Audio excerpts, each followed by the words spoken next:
Hello. And how's everyone doing? I hope you're doing okay. Please let me know if you can hear me and see me okay. Make sure that everything is working okay. Brand, okay. Everything looks like it's working okay. Right. Hey, Steve McRae. I don't think you were first today. I don't think so. I think Beach must have been here before you. I'm not sure if that's the case, but yeah, Beach may just have been here before you. But we figure it out. We will figure it out. Right, just give me 1 second. Where's that?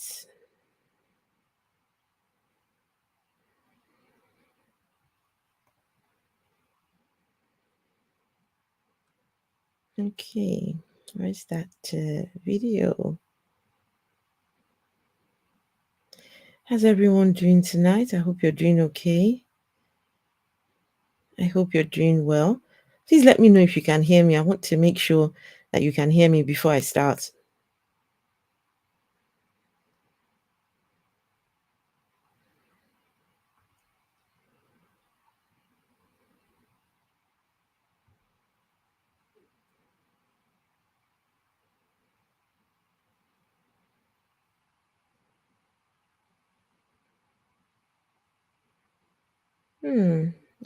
There's a video I was looking for. Couldn't find it all day long. I've been looking for it.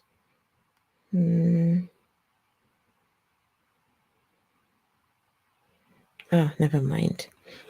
Okay, audio is fine. Fantastic. Loud and clear. Great. Yes, thank you. Good to see you all. Right. Beach, tell me, were you first or was it Steve McRae manager? Who was first today? You've got to tell us.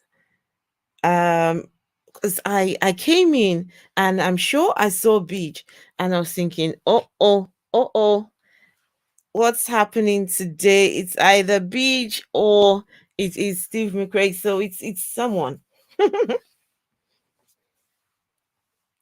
Okay.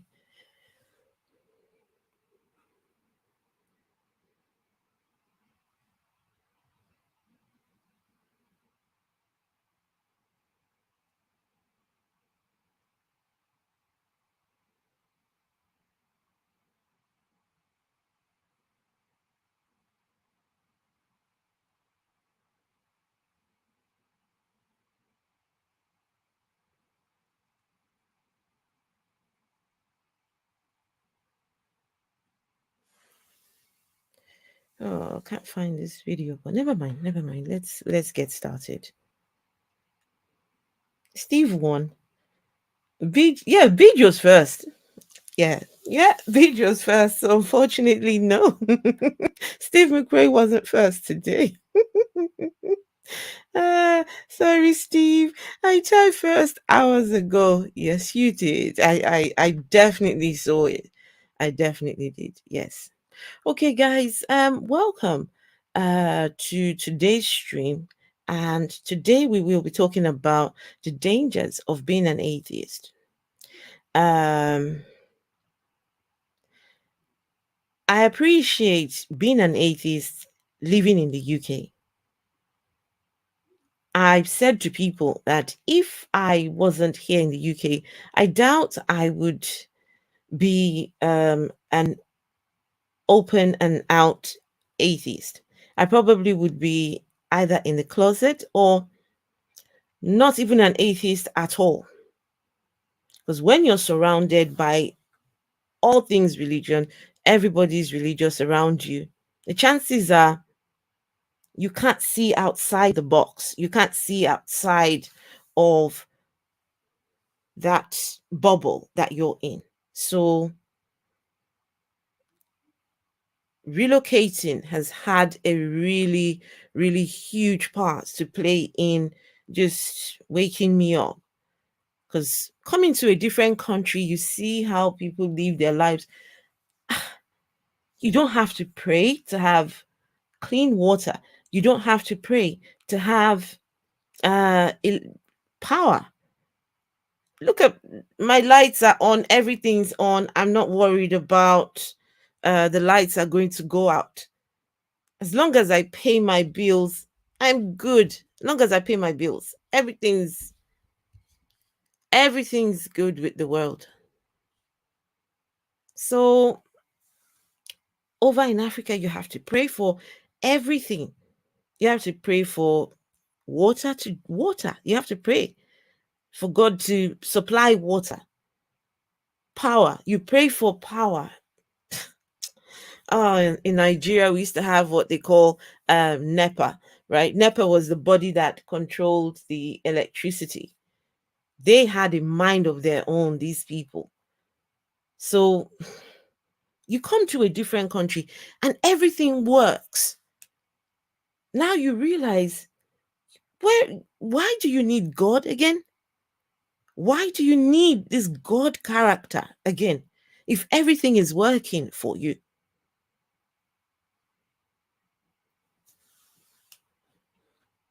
Hey, Baran, good to see you. Said someone finally beat Steve. Yes, someone did. Beach did. So, yes. All right, let's get started. First things first, we will be looking at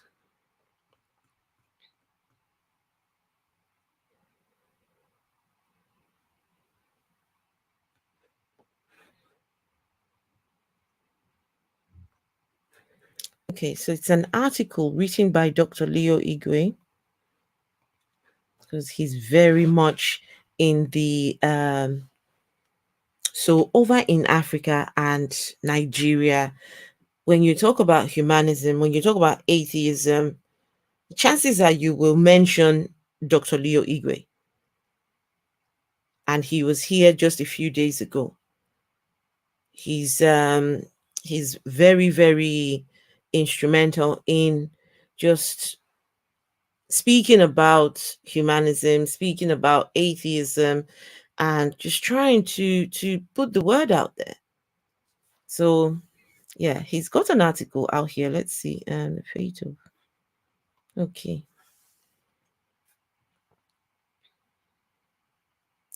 So this is an article, and it says the fate of non-believers, understanding the challenges to atheism in Africa.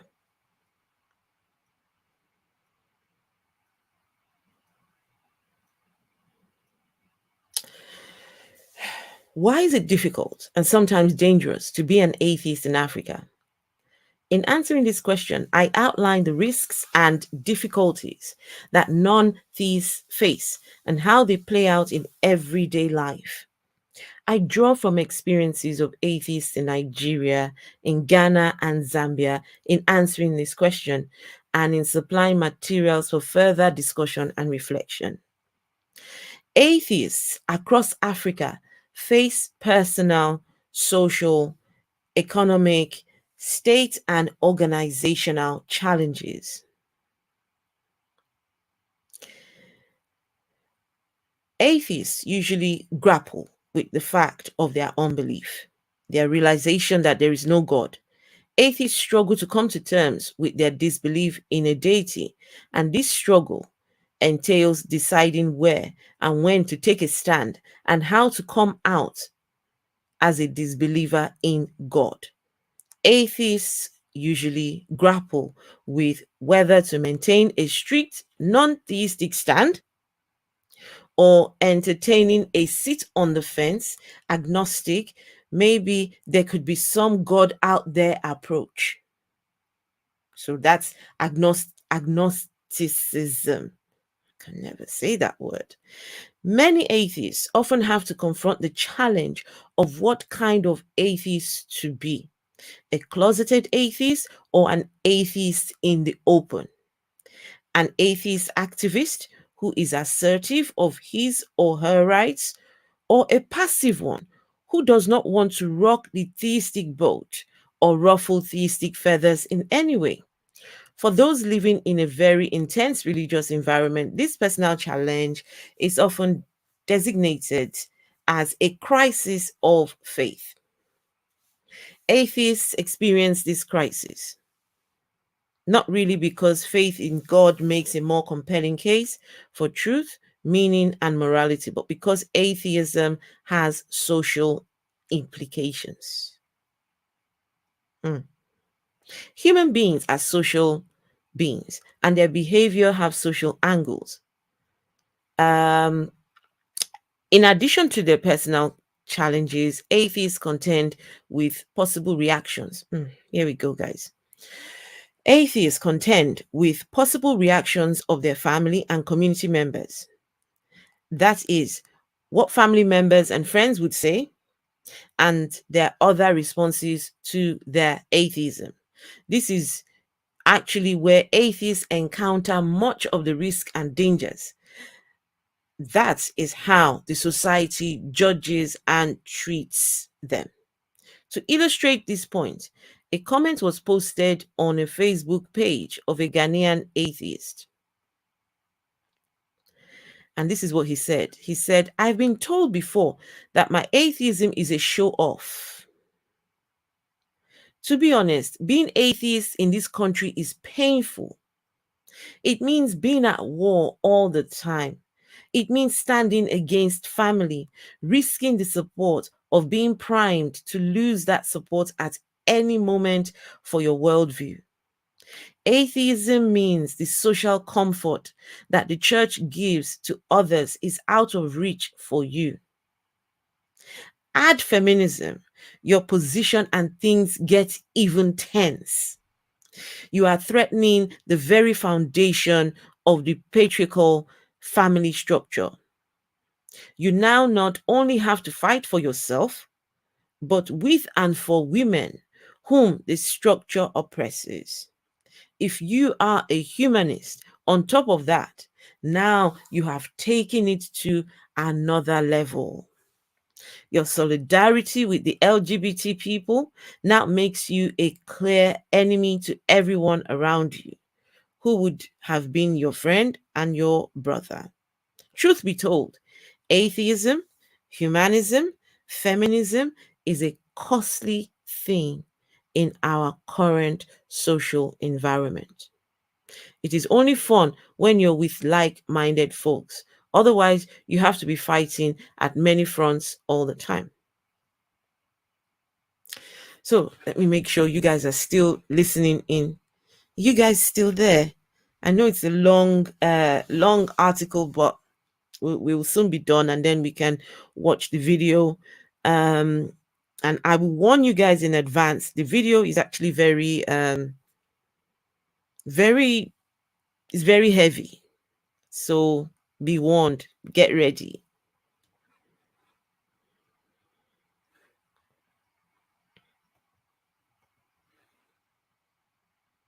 Hmm.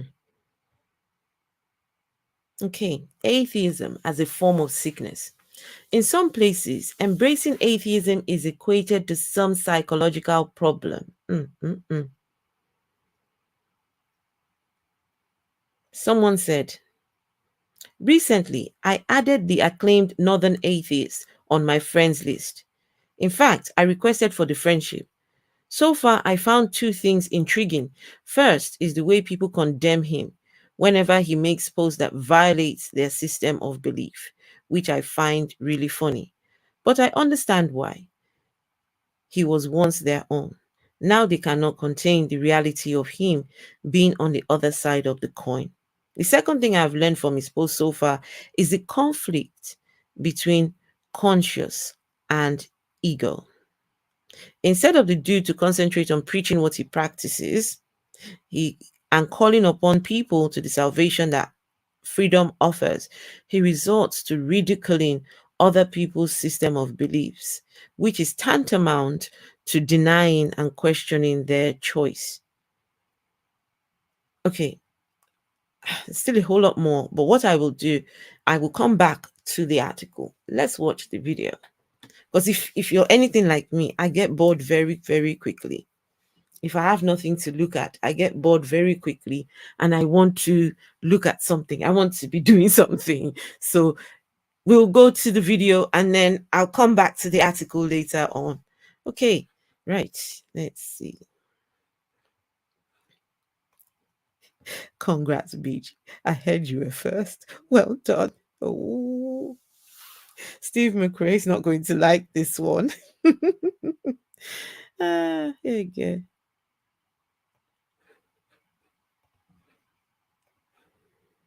Okay, guys, this documentary came out just like a week ago. Let me see. When did it come out? What date was this? Like a week ago. And boy, it shows the plight of atheists in Africa. And all right, let's just start.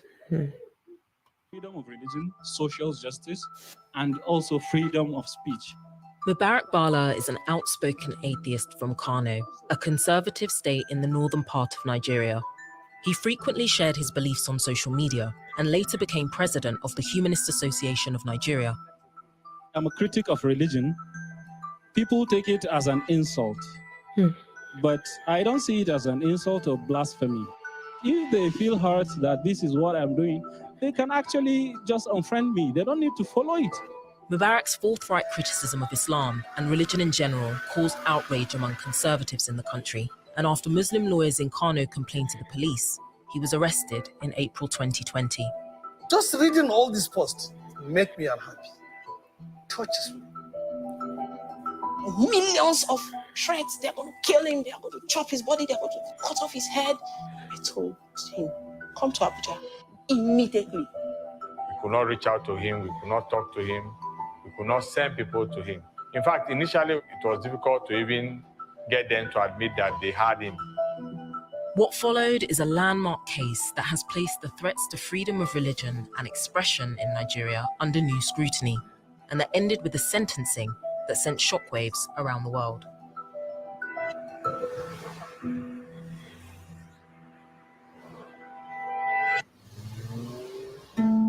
My name is Yemisi Adegoke, and I'm a British-Nigerian journalist based in Lagos.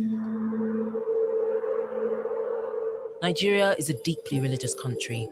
97% Very of religious. its population define themselves as religious. But religion has often been at the heart of extreme acts of violence here in Africa's most populous nation. Tensions run deep and sometimes turn violent. Against this backdrop, could Mubarak Bala's case be a litmus test for how far the country has come in its tolerance towards its atheist minority? So, atheists are a minority. And guys, I'll be stopping from time to time because, of course, you've got to make sure you're not just taking big chunks of this video without adding your own little input. Next thing you get the message saying, oh, copyright, all that stuff. So how many of you know about Mubarak Bala? Please let me know in chat. How many of you know about Mubarak?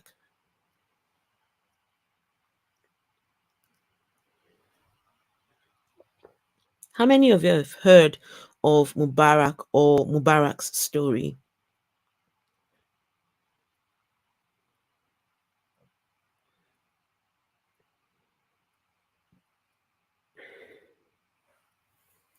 How many of you? Okay, Logan, new to you. Okay. Denisha says she's heard. Beach definitely has heard. I know. I loved Mubarak's tweets. Yes. So Beach used to know Mubarak before he was arrested. Well, when I mean no, I mean on Facebook, because he was very active on there. Mubarak was the president of the Humanist Association of Nigeria, which was started by Dr. Leo Igwe, who was here just the other day. So, right, let's see. Ian Davenport, how are you? Ian's laughing. Boss Hug, hey. Good to see you. The whole intersectional gamut of oppression, because very oftentimes LGBTIQ, feminism, along with atheists and agnostic, are difficult to uphold worldwide. Absolutely. D, hey D. Right. So you've heard his story. Okay, good. Let's see. Right. I see you were me too. I literally cried when I heard, oh, D, you also knew him prior to his arrest. Okay. Not a friend of mine, just someone who was helping spread the message about him since his dad got oh gosh, that's another thing. Got him put away as insane for leaving Islam. Hey, look at the trees. Therefore, God, hello, good to see you. Fadi, hello. Fadi said, I did. When you say I did you know him on a one-to-one, or were you also, like the others, used to know him on social media space? Look at the trees says, I've not heard of them. Okay. I sure know about him. You were Facebook friends. Oh, wow. Nice. Such a sweet man. Indeed. Okay, guys. So, Mubarak. I'll tell you a little bit about Mubarak before. So, Mubarak, the president of the Humanist Association of Nigeria, was arrested on April the 28th, 2020 in Kaduna State, Nigeria. The police transferred him to Kano State, where some Islamists petitioned that he made a Facebook post that insulted the Prophet of Islam. Bala was not a Muslim. Mubarak had renounced Islam. He had publicly declared that he was no longer a Muslim. But for the singular fact that he was resident in an Islamic state, because in Nigeria, 12 states are governed by Sharia law. 12 states in Nigeria have chosen that as a state, we want to be governed by Sharia. But for the singular fact that he was resident, Kaduna State, I don't know if Kaduna State is Sharia. It might, probably is. There are a lot of things wrong with this whole Mubarak Bala thing. It's sickening.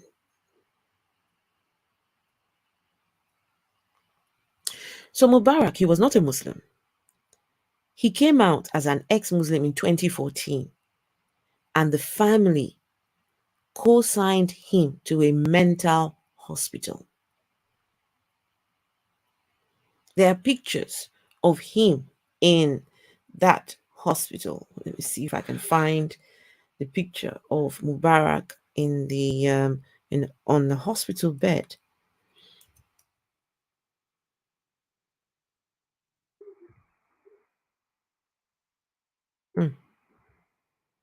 No, this one is his Facebook post.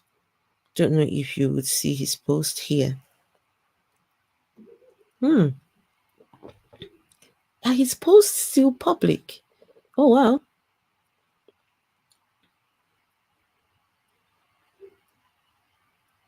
Let's see. Are his posts still public?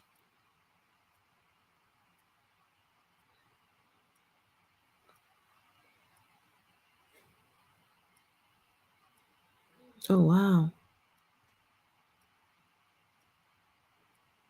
Oh wow. His posts are still public, guys. Unless this is someone else running his page. Oh wow.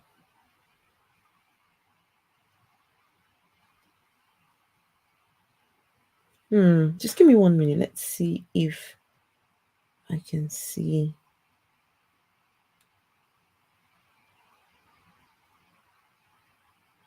Yeah, we might have to do a part 2 of his posts. Yeah, we might have to do a part 2. Okay.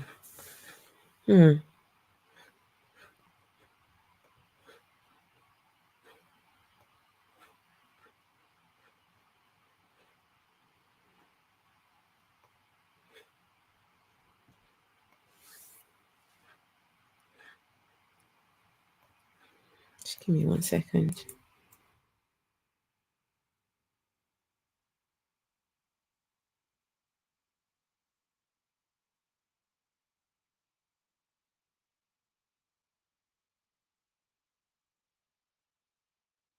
Oh yeah, here we go.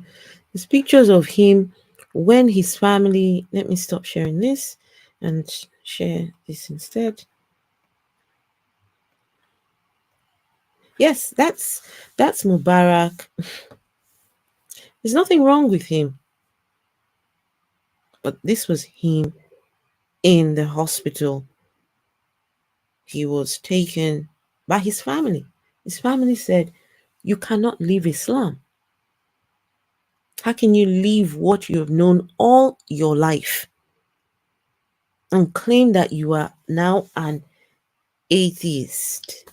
You are now a humanist. Something is wrong with your psyche. You've lost it altogether." He was this man, nothing wrong with him, was injected, was given all manner of drugs piled into him because he left Islam.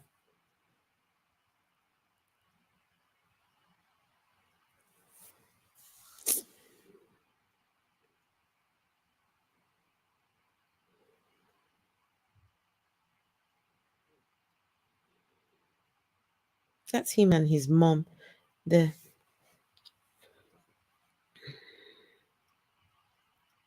And that's him. I think he was doing an interview here. Let's see. Oh no. Interview. Oh. Is there a video for this? Mm, mm, mm.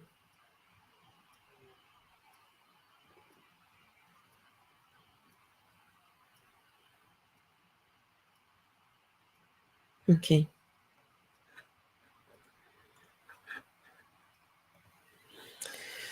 Oh, so Mubarak. Sorry guys. This is just very heavy. Sorry. Okay, so as required by law, the police were supposed to charge or release Bala within 48 hours. But they did not. And they have not. Well, when this article was written. Instead, they have held him incommunicado. It took several weeks for the police in Kano to admit that Bala was in their custody. Petitions were sent to the force headquarters in Abuja to have his case transferred to a neutral ground, but the requests were ignored. It took weeks to discover that the police in Kano had approached a magistrate's court with charges that included a cybercrime offense that a magistrate court had no jurisdiction to hear.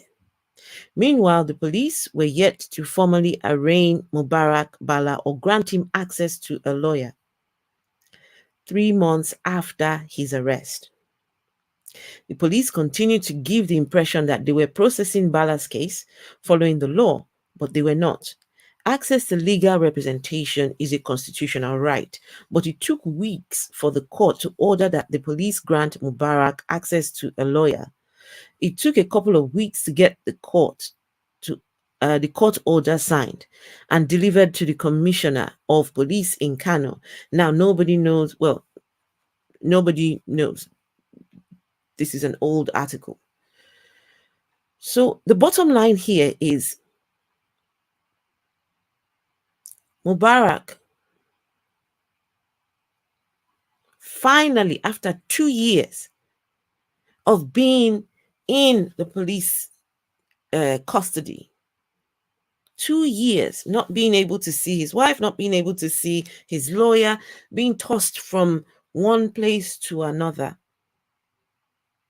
Finally gets to court. Anyway, you know what? I'll let you guys watch because the video will address some of this. So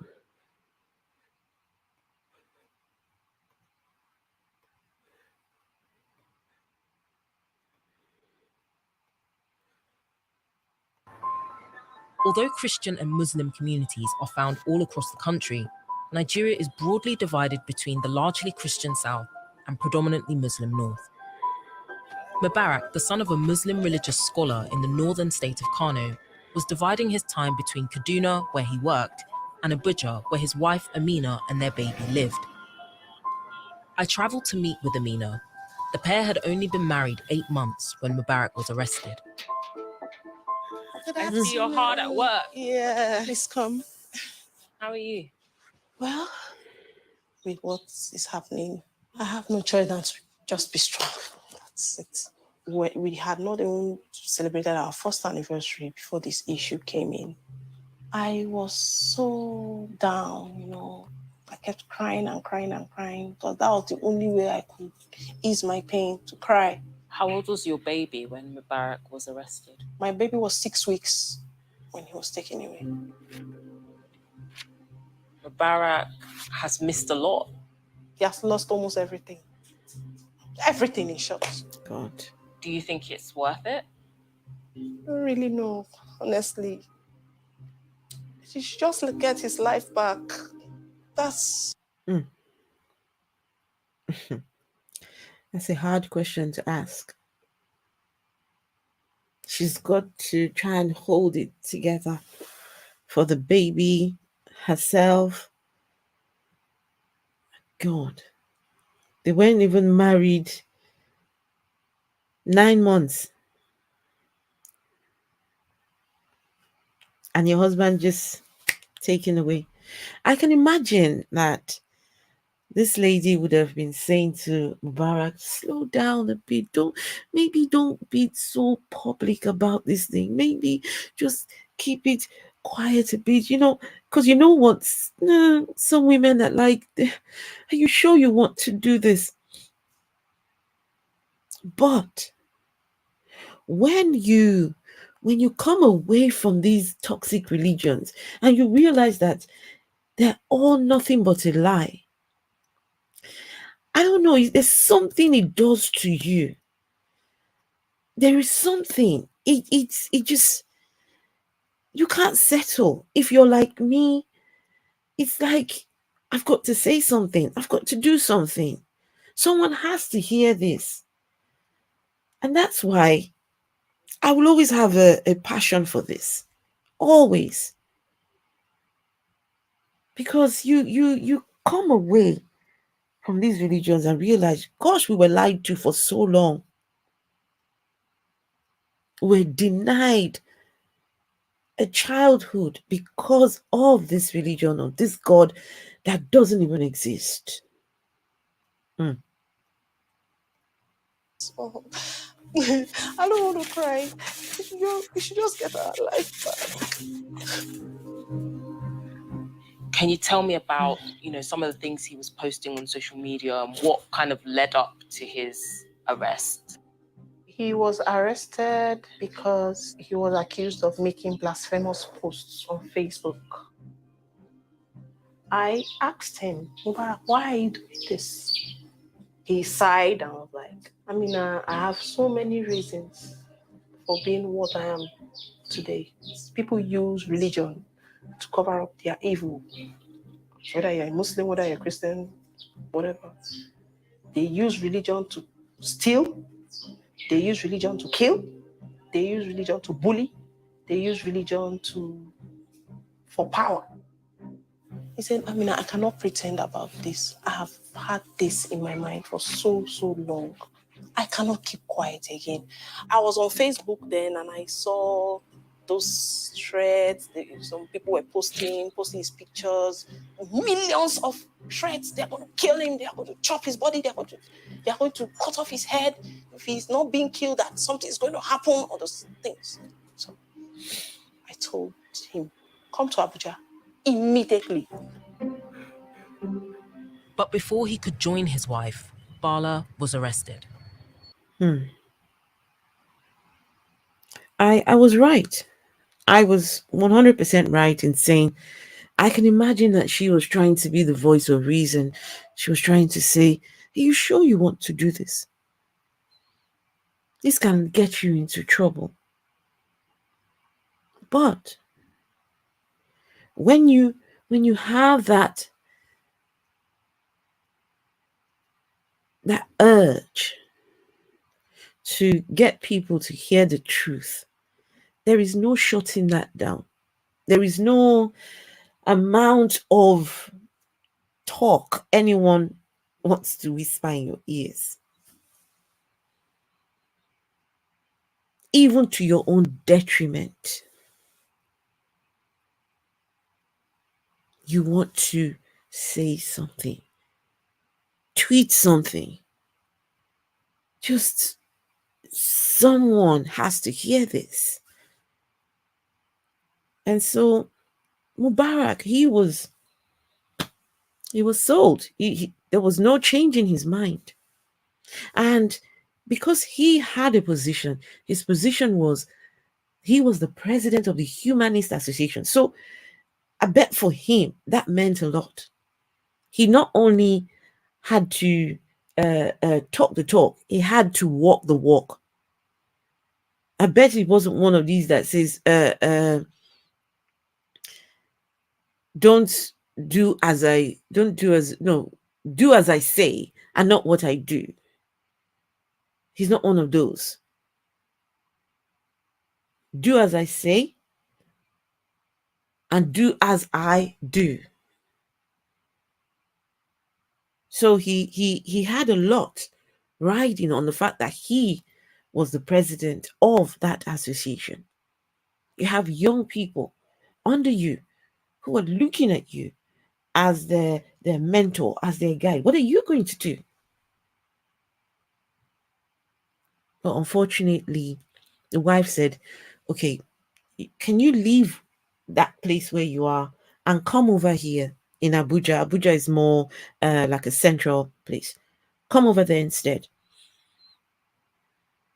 But before he could move to Abuja to his wife, he was arrested and has not seen freedom since. I travelled to Kano State to meet the lawyer who wrote the petition that led to his detention. Kano State is one of the 12 states in northern Nigeria where Islamic law is practiced alongside the country's secular law. This is the petition. The complaint is against Mubarak Bala for publicly insulting Prophet Muhammad on his Facebook page, contrary to Section 210 of the Penal Code, not Sharia law. They said Mubarak Bala was born and raised as a Muslim, but for his own personal reason, decided to leave Islam for atheism, and has since then been writing stuffs that are provocative to the Muslims. Among such stuffs is calling the Prophet of Islam Muhammad with all sorts of denigrating names and other statements that will definitely incite Muslims and provoke them to take law into their hands, which may ultimately result into public disturbance and breach of peace. Fair comments is within the law. Insult is extending boundaries. In every religion, there's something. So this is where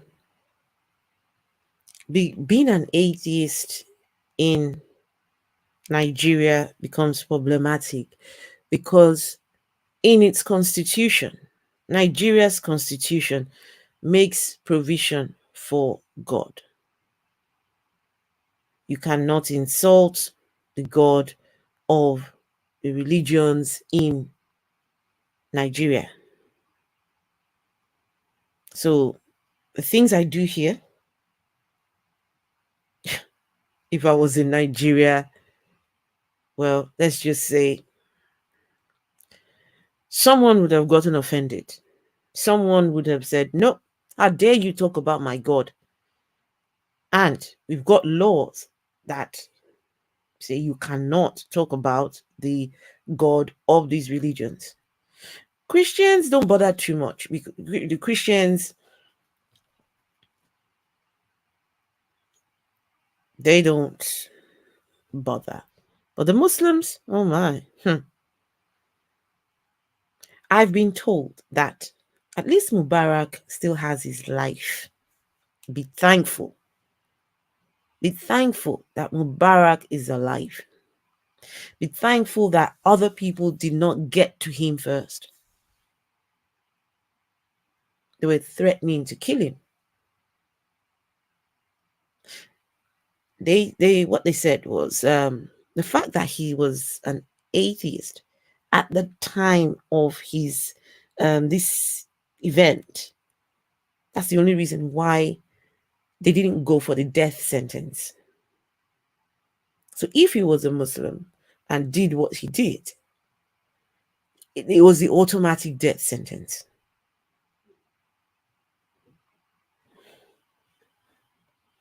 That is sacred.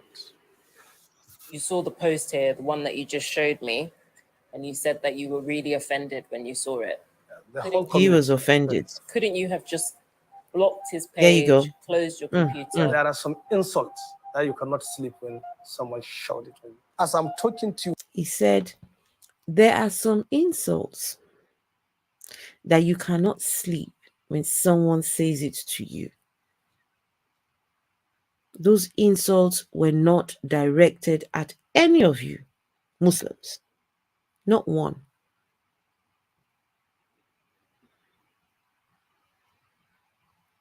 The Facebook post was not directed at any Muslim.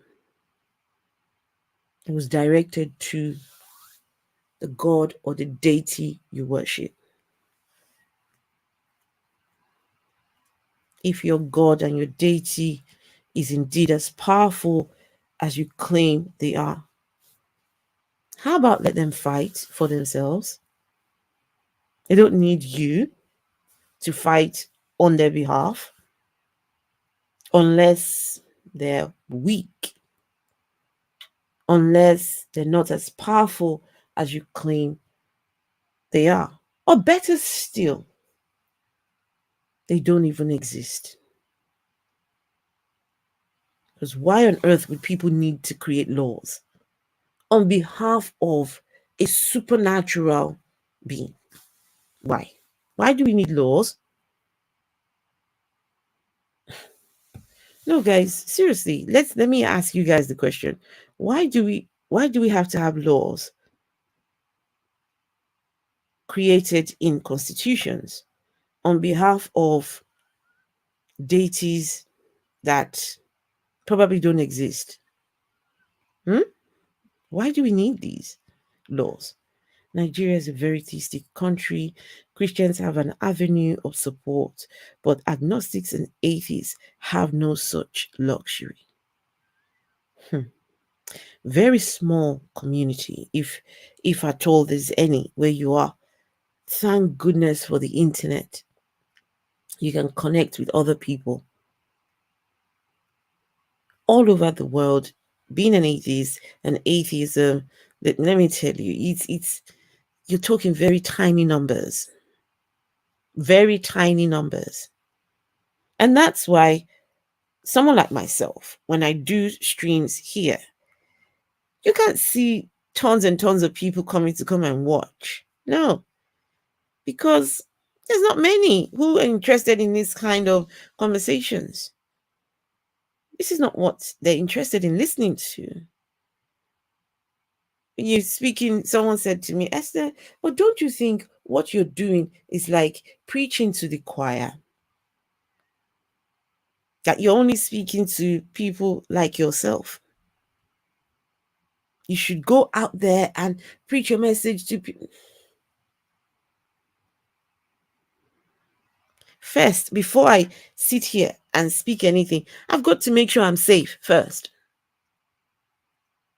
I'm not out here to go and start preaching to people and talking. Well, sometimes I've engaged, but it's got to be a safe space. Safe space.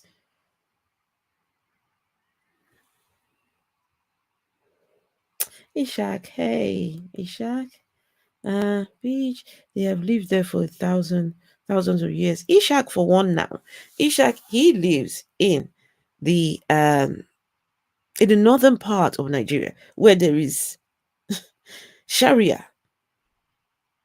So Ishak now cannot be public about his beliefs or lack of beliefs. He can't. You've got to keep it quiet.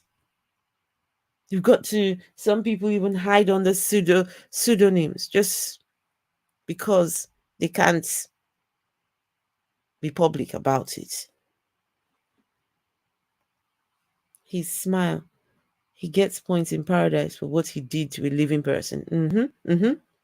Yes, when you fight on behalf of God. Now, these people don't even know whether they've got the right God or not.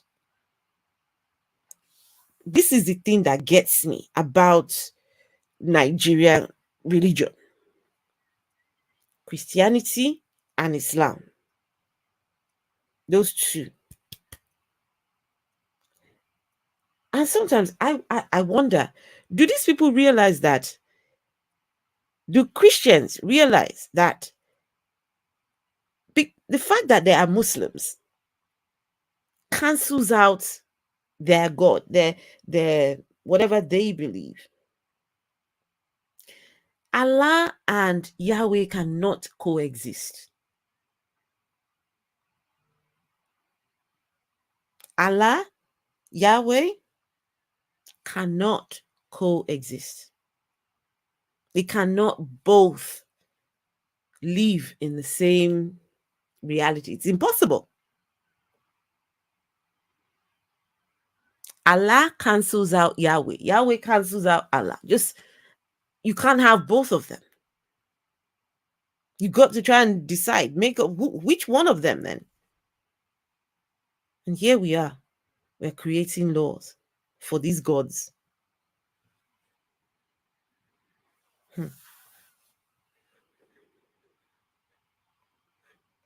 Now, I'm very much tensed. You're tense now? Of course, yes. Just reading all these posts make me unhappy. He crosses the line, touching someone. He didn't touch no one. They hold dear, more than their mothers and fathers, more than anything in the world. So Muslims treasure their prophet more than even their own biological family. Mom, dad, children, wife, husband. When you sign on to Islam, it's a complete surrender. It's a complete signing away your ownership of your life to this deity and prophet. In the news recently, there was someone who killed their father and mother in Nigeria, killed their father and mother because they said something about the prophet. It's that bad. It's that bad. I don't know if that person in the religion, are they teaching these people that if you kill your mother and father for the prophet, you will get into heaven, or what? What are they teaching these people? Petition he sent to the police, SS Umar accused Mubarak of insulting religion with the intent of causing a breach to the peace under Section 210 of the Kano State Penal Code. It was public knowledge at this point that Mubarak was no longer a Muslim. How much more difficult and perhaps dangerous is it for you as a Muslim to declare that you don't have faith anymore? Had he been, he would have been tried under Islamic law and would have faced the death penalty, right, as blasphemy is a capital offence. So his atheism, at least,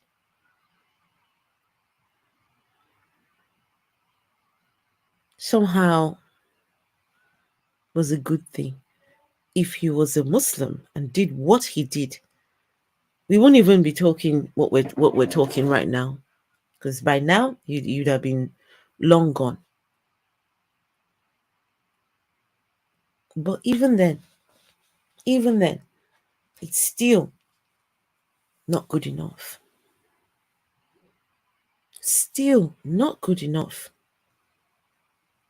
How can you worship deities that tell you it's okay to kill somebody for speaking about them?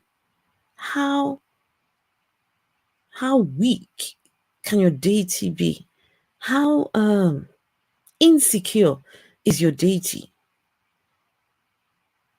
that he can't even take one or two criticisms?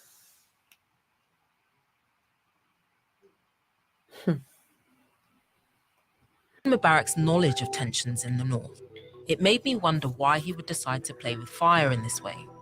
Perhaps he felt he was protected by the Nigerian constitution, which guarantees freedom of thought and expression. But human rights lawyer Adeola Oyinlade tells me that there are limitations in place as to how far these protections stretch.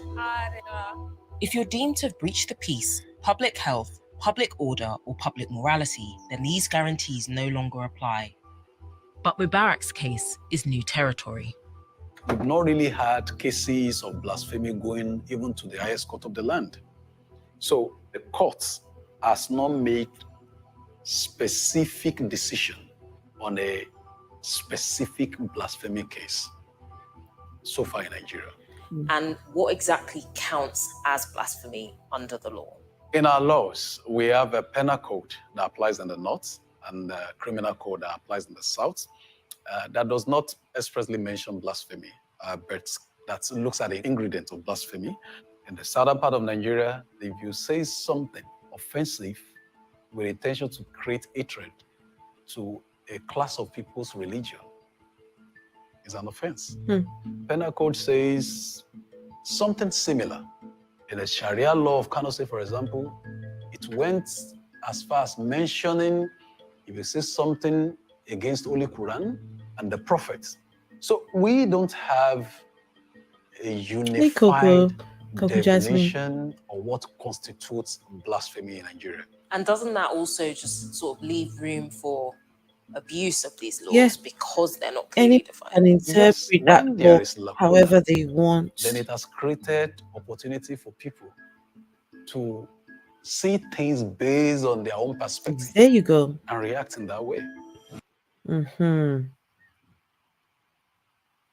So, because people have to write laws on behalf of imaginary deities, and because nobody knows anything about these deities, so what you will find, people come up with their own ideas of what they think will count as an offense to that deity. How about that deity come and tell us what it or they consider an offense? Then it would be very, very straightforward. We know, okay, thou shalt not say this and you must not say that. Because now what we have is a constitution that is open, this law against blasphemy that is open to interpretation. Anyone can look at it and just anything can pass as blasphemy. So long as it makes the believers in that religion uncomfortable, it can pass as blasphemy. Because why? People have decided what they think offends their deity.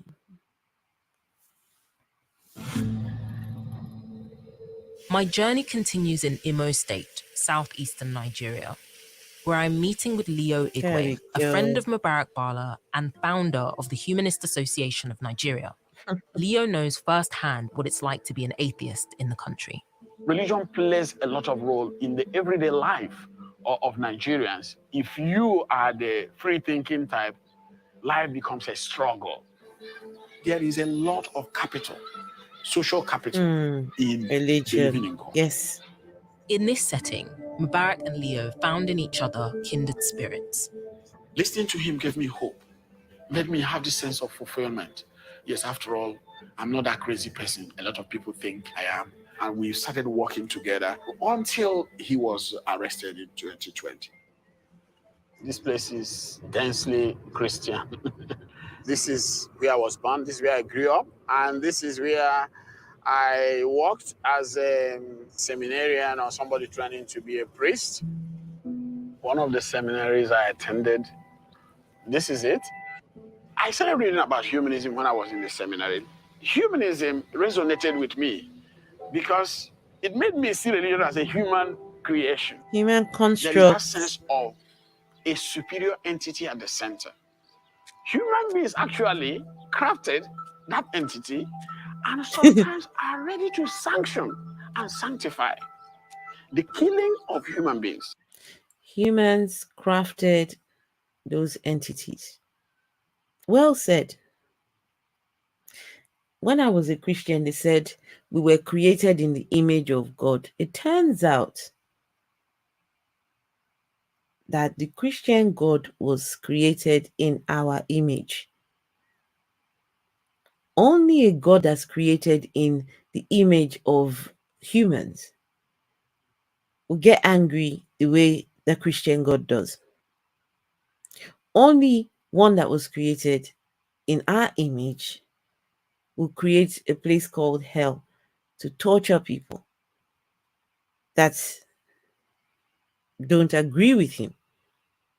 Only one that was created by humans would sacrifice his own child to himself to somehow create some means by which humans are made whole with him.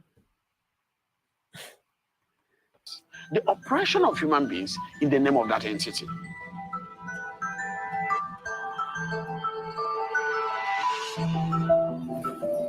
Mubarak's case has increased the strain being felt by atheists across the country. Meetings run by the Humanist Association offer a space where people feel safe to share their stories of oppression and intimidation. The association was founded by Leo in the 90s, but to get it officially recognized was a challenge. It took him about 17 years to hit upon a combination of words that satisfied the authorities. We were submitting names. When I submit the name, corporate affairs will say I should rephrase. So I will do Association of Nigerian Humanists, Humanist Society of Nigeria. I tried all those combinations, with different lawyers. They couldn't register. It was tough, trying to bring people together and also trying to sometimes say who you are. It's only when I come in an environment like this that I laugh without looking at my back. Are any of you guys feeling pressure or feeling threatened? I used to work in the hospital, and the man made it mandatory that everybody must pray in the morning. Before you inject a patient, you must pray. When I now became like a full atheist, I stopped all these things and kind of impeded on my job. At some point, I had to just blend in. I have some guy. So she was a nurse, and her boss says you must inject. Before you inject, you have to pray. Before you inject your patient. Before you give tablets, you have to pray. Before you perform any procedure, you have to pray to God.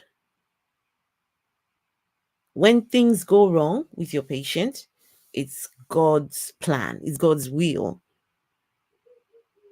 That's why you have to pray, because and I bet I can bet that the prayer will go something like, God, take over this thing, what I'm about to do, and be it according to your will, oh Lord.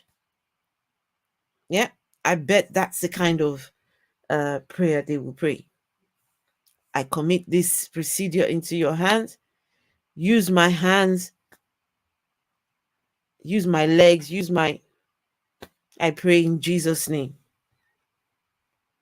Told me that, do you go to church? I said, no, I don't go to church. Like, What? You're making me lose the love I have for you. Then I playfully said, I don't have church attire. The next day he went to boutique and bought me clothes. Why is it important that you guys? I don't know what's happening in the chat, but listen, it's fine. I don't. Sometimes people can type things and you're not sure what they mean. I don't know what all that's about, but guys, let's just concentrate on the video, okay? are vocal about, I do not practice any of these beliefs. I always say, you don't have to come out. I am an advocate of that. If you're still dependent on your boss to pay your salary, why do you have to tell your boss, no, I won't pray? But for how long? You understand? And to what extent? Meeting with some of the members of the Humanist Association today has really sort of driven home how lonely it can be to be an atheist in this country. There's also a certain poignancy to the fact that they chose to hold the meeting here. This is Freedom Park, which used to be an old colonial prison. And there's a sort of irony to that this is one of the few places where when they all gather together, they actually feel free. The fear of not being able to speak your mind freely was really brought home to me when I met with Ibrahim, which is not his real name. In response to Mubarak's arrest, he posted online that no one should be threatened for speaking against the Prophet Muhammad, and because of this, he was forced to go into hiding. I was accused of committing blasphemy. Once you're accused of blasphemy, that means you've committed treason. Around 3 a.m., I discovered that my house was on fire. Oh, wow. I had to leave with only my phone and nothing else. So they burned down your house? Yes. Since Mubarak Bala was jailed, his arrest created a kind of panic amongst ex-Muslims in northern Nigeria. Nearly all of us. There are lots of us who decided to disengage from social media activities because, the emotion and outrage was so high that once people discover that you are not a Muslim, you are poised to be a target. With Ibrahim's fears still ringing in my ears, I meet with the lead on Mubarak's defense team, James Ibor. I'm an atheist myself, so most times when atheists are in trouble because of their belief, they reach out to me. Leo contacted me on the 28th of April 2020 that Mubarak has been abducted. Further inquiry revealed that he was arrested by the police. He was transferred to Kano State. He was detained and we could not reach out to him. We could not talk to him. We could not send people to him. In fact, initially when he was moved, it was difficult to even get them to admit that they had him. It took up to a month or thereabout to confirm that they were holding Mubarak. Now we started again the struggle to have access to him.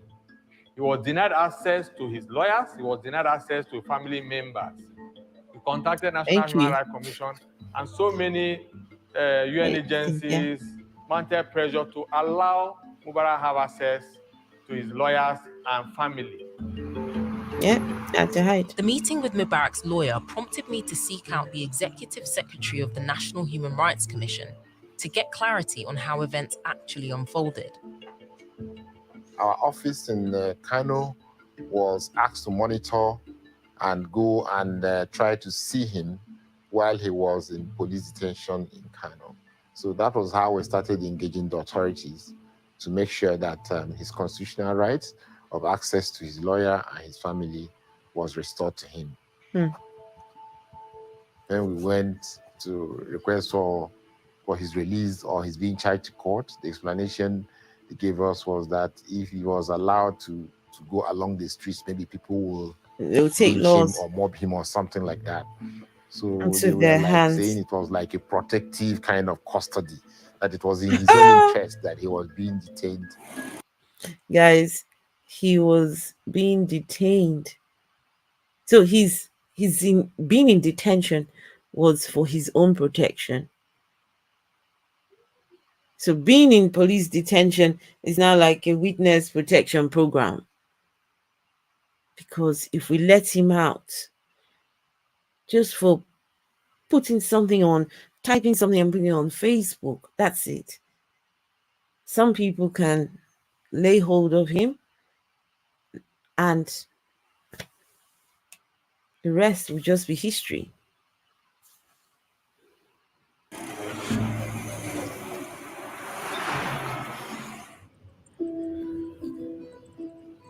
Mubarak was arrested in April 2020, but wasn't able to see his lawyers until October that year.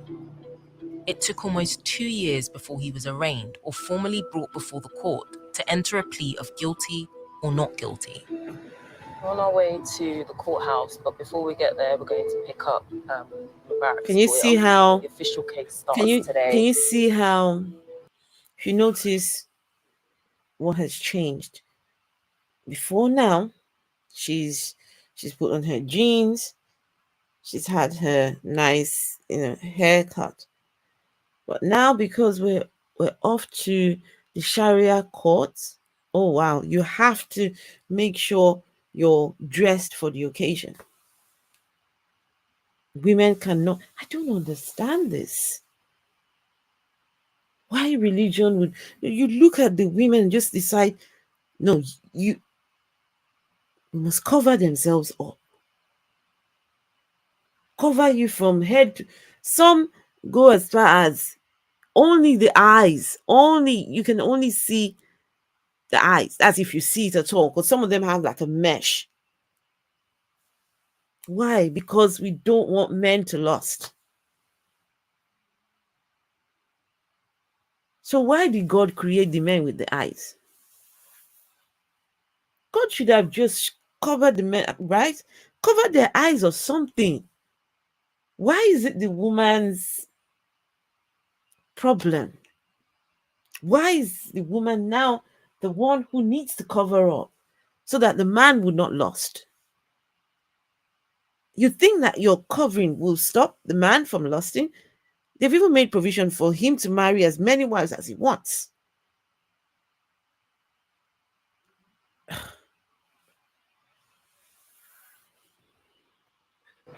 Hi, James. We're just driving in.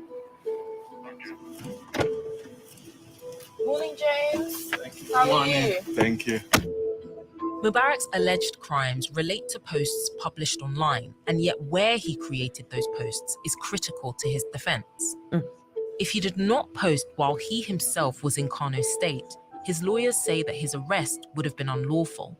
If we prove our case and the court eventually agrees with us, he will be discharged and acquitted. Right. Worst case scenario is that he will be convicted and the maximum sentence is 3 years imprisonment. So at this point, his lawyer, they already got their defense ready. The place where he made the post. Right? That was going to be their defense. That it's unconstitutional to arrest him because the state where he made the post is not covered under Sharia. So he's got freedom of expression in that particular state. That was going to be their defense. They were ready to go fight this. But things didn't turn out the way they were hoping. Mubarak has now been in prison for almost 2 years. So even if convicted, his team believe he will be free within a year. Good morning. We have actually agreed that Mubarak's case should be taken last. Why? Why did you want it last? Just because of the sensitive nature. So we have fewer persons in court.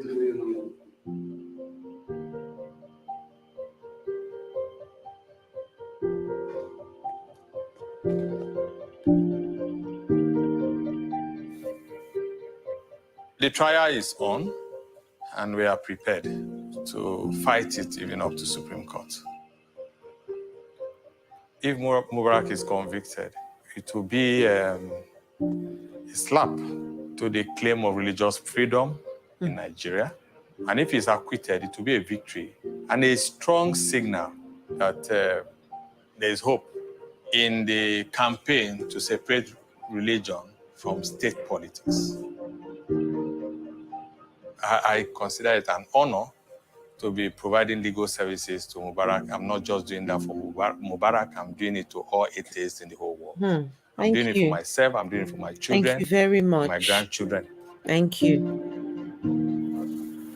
Something is wrong.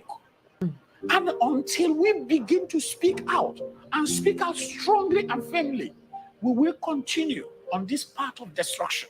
We have to work towards building a society where people can go and live anywhere they want to live without being scared because of who they are or the views they profess or the religious or non-religious beliefs they hold. Whatever it takes, I'm ready to go that length as long as I'm alive, no matter the risk involved. It's been an incredible first day here at Kano High Court. It should have been the first day in Mubarak Bala's trial, but he shocked everyone when the clerk was reading out the charges. He raised his hand and said, "I pray for conviction." He pled guilty to all 18 counts. Wow. Now, his lawyer tried to intervene, tried to persuade him to consider changing his plea. He tried to speak to the judge, but no one could change his mind. He was absolutely firm that he pled guilty. This decision is sure to send shockwaves. I'm astonished. This is not what I expected at all today. So they'd gone in ready to defend Mubarak. Mubarak has been in custody for 2 years, been tossed around. And here we are. The man is fed up. The man is, he's done. He's been told, he's been advised that if you plead guilty, you get a lighter sentence and you'll be done with. Worst case scenario, time spent already behind bars. He was advised wrong. Some people reckon that he might have been threatened into pleading guilty. His wife, child would have been threatened. Their lives, that's some people's thinking. Because how he just shocked them. He didn't say anything to his lawyers, didn't say anything to anyone. So they surmised that he had been beat down. He had been beat down to the point where he couldn't fight anymore. Said, enough of this. Let me just admit guilt. Hoping that he would get a light sentence. 1 year, 2 years, something. Boy, was he wrong. He was wrong. Whatever advice he was given, unfortunate.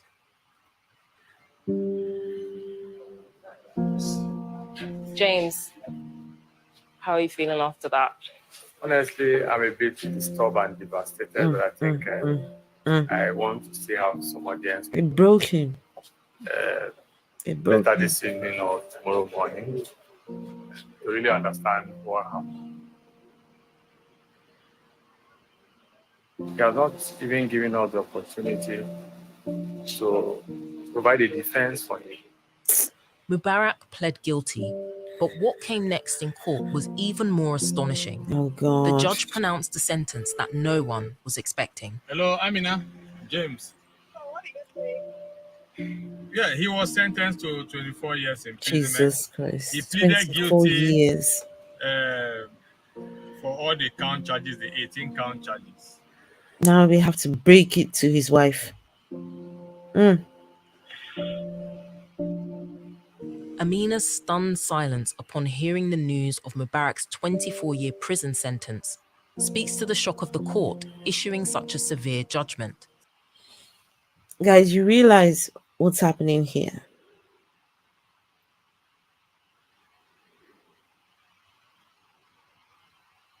But for the fact that this man, who is an atheist, has typed something on Facebook that has offended the Muslims in a country that writes, that has laws to protect imaginary beings. He gets 24 years in jail for a Facebook post. And then someone would tell me that Allah is just. Is that really what you're going to tell us? That Allah is just. 24 years for a Facebook post. I don't know what the state of Mubarak is like now. There's been no images of him. There's been no public images. Some people have gone to see him. Dr. Leo, I think he said he has been to see him. So is he being fed? What's happening with him? 24 years is a long time.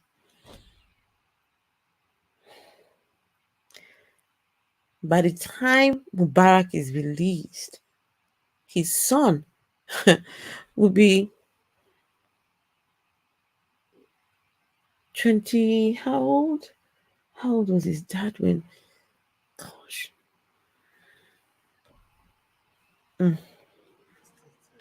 SS Umar, who wrote the petition that got Mubarak detained, was in the courtroom Listen to when this Mubarak guy. received the sentence. Let's listen to this.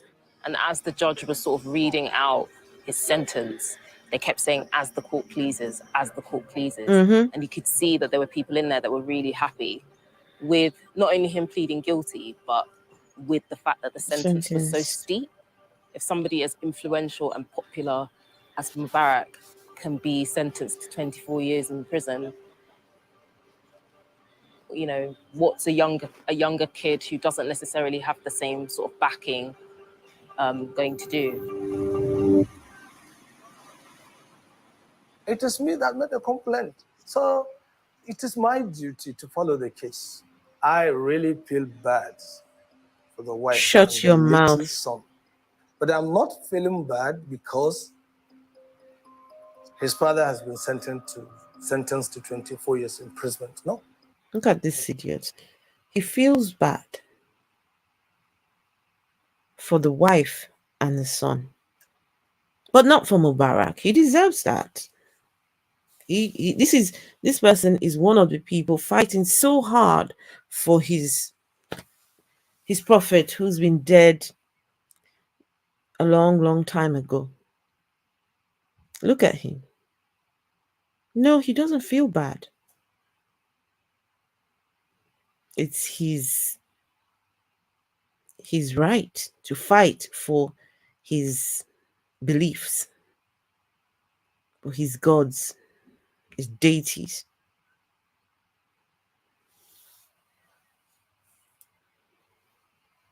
You know, it's so easy to sit there and say these things when it's not you in the firing line, when it's not you that is being tormented in this way.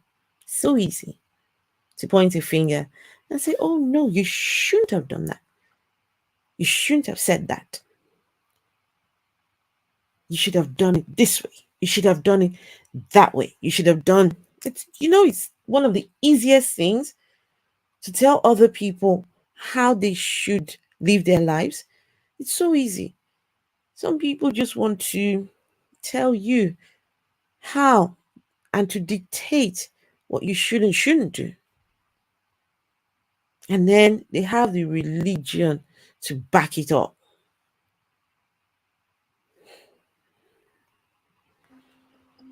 I just felt bad because his father had caused a serious problem for himself that makes him not to be with his family.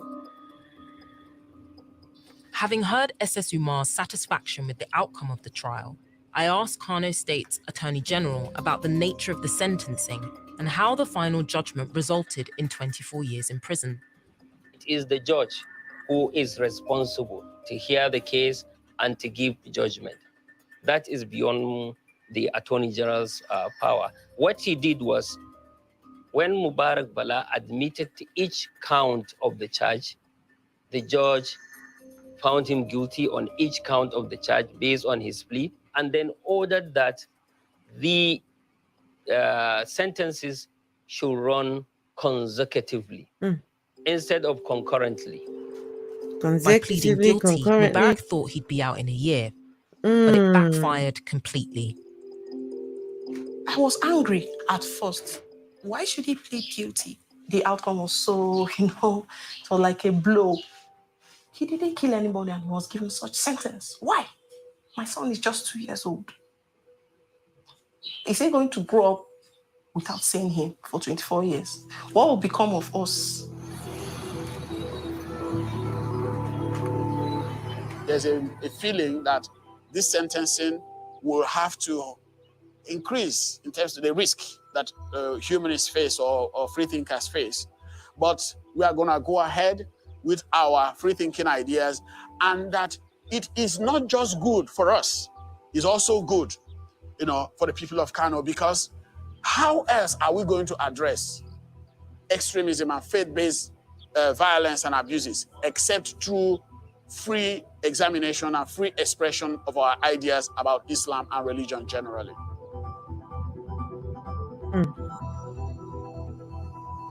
This is the prison where Mubarak is currently being kept.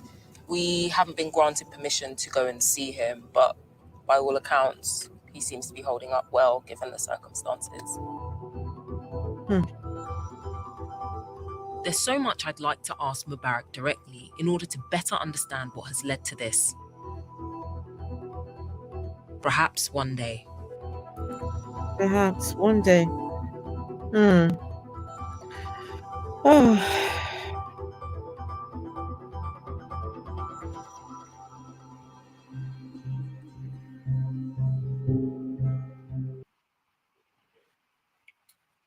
There you have it, guys. What are your thoughts? Afro-atheist. I think the prison in Kano is slave with hard labor and mandatory Islamic rituals. Is that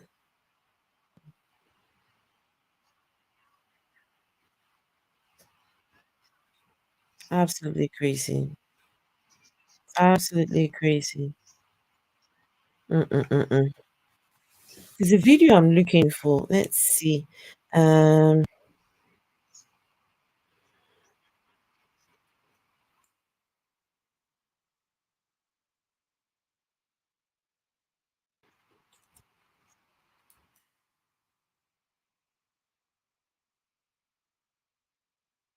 One video I'm trying to look for.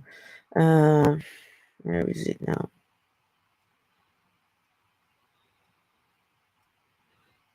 Hopefully I find it.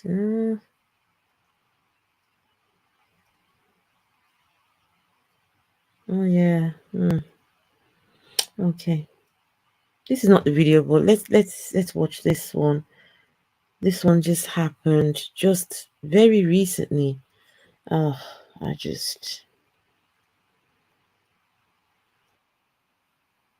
even though she wasn't a she wasn't an atheist, but said something about Islam.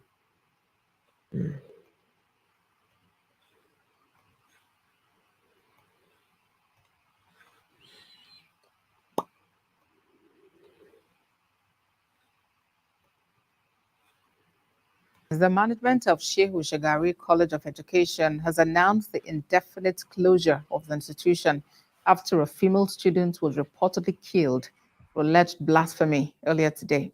The student, identified as Deborah, was said to have been attacked by an angry mob over remarks considered to be an insult to Prophet Muhammad. An eyewitness said the incident started when the lady was asked by her colleagues how she managed to pass her exams. Annoyed by her response, the source said she was asked to withdraw the statement, to which she refused, and the action led to mob attack. Reacting to the incident, the college directed all students to vacate its campus immediately and shut the institution indefinitely. In the meantime, the State Police Command has arrested 2 persons in connection with the killing of the female students. That's in Sokoto State. The command's public relations officer, Sanusi Abubakar, said investigation has commenced to unravel the remote cause of the violence. ASP Abubakar said the command received a distress call concerning the rioting students from the college over one female student named Deborah Samuel, a level 2 student who was accused of making a social media post that blasphemes the Holy Prophet Muhammad. The police says the students forcefully removed the victim from the security room where she was hidden by the school authorities, killed her, and burnt the building.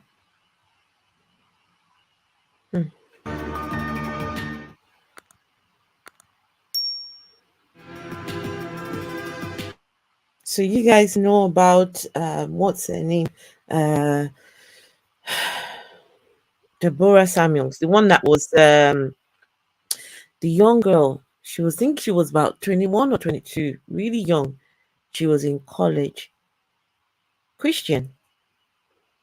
But because she was in this school in this Sharia part of Nigeria, they started putting different posts about Islam and the Prophet in the WhatsApp group, student WhatsApp group. And she requested, can we please keep this WhatsApp group strictly for school stuff? Just for that's all.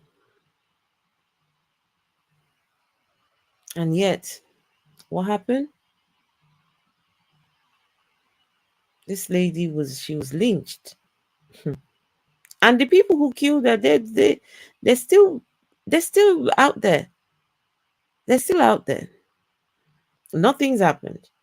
Nothing will happen because they were right in what they did, apparently. In fact, they even had lawyers that came out saying, we are ready to fight on their behalf. We're ready. For free. For free. Guys,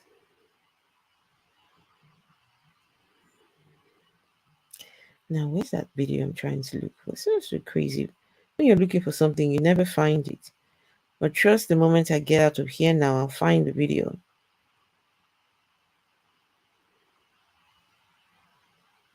Hopefully I find it.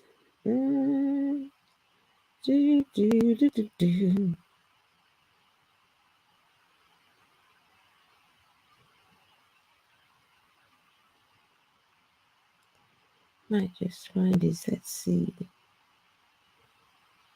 Is this it? No, that's not it.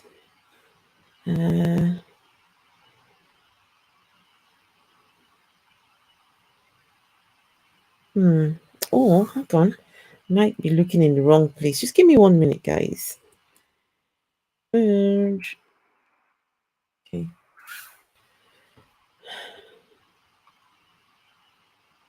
Just give me 1 minute. I'm just trying to find.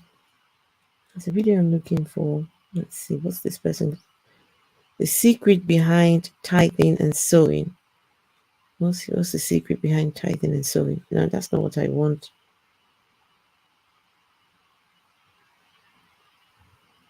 There's a video I'm looking for. I'll find it. I'm dead set on finding that video.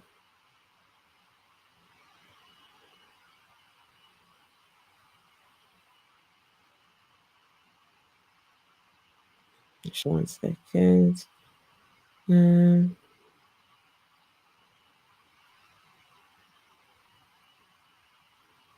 Give me a minute, guys. I'll find it. It's here somewhere.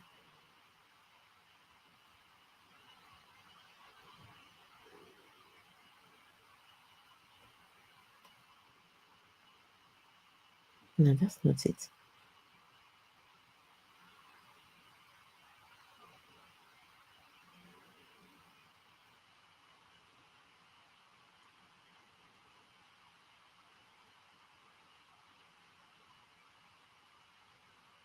Oh,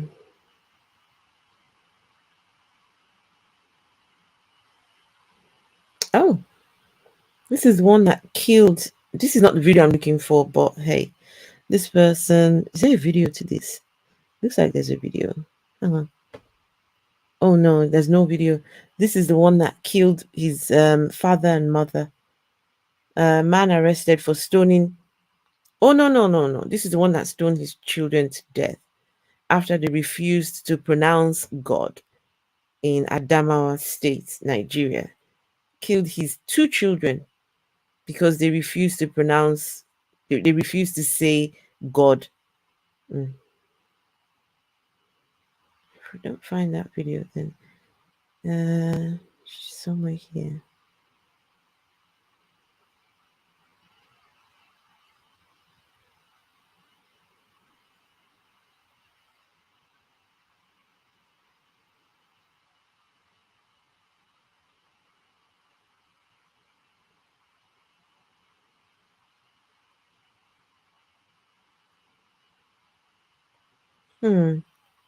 Okay, guys, just give me 1 second. I need to find this video. Where did it go? This is crazy.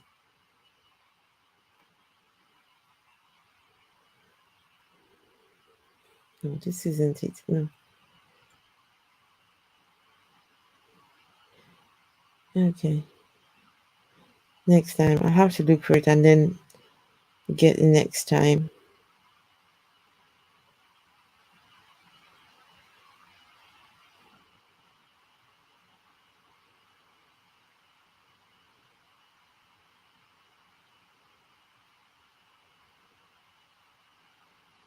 Okay.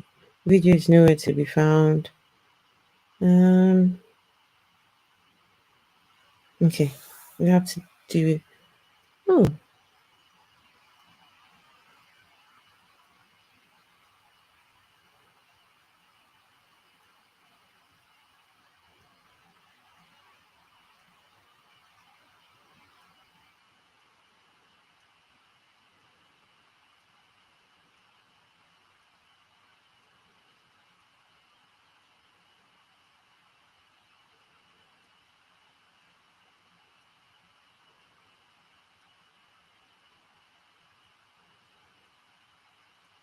Okay, can't find the video. Never mind. We will.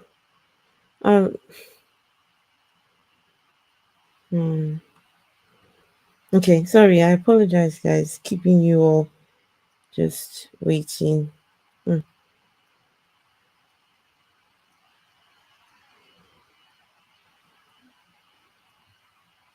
Still trying to look for it. Okay, I can't find it. Let's see. There's another video. Let's see. Where is it now? Where's that one?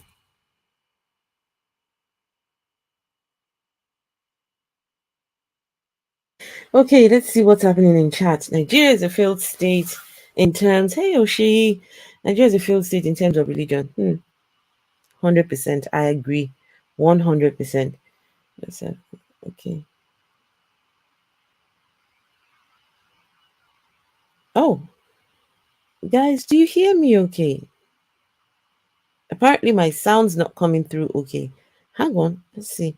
Are you saying that my sound has been bad all this time? Okay.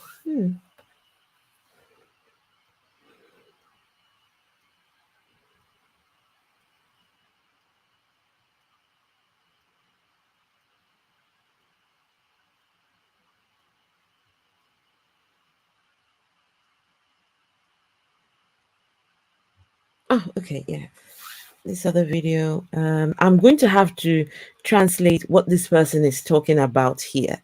But just listen, I will translate. I will do you all a favor and translate what he's saying. I kind of understand what he's saying. But he's a Muslim cleric who you're about to watch now. This is a Muslim cleric, and he has advice for the Muslims in Nigeria.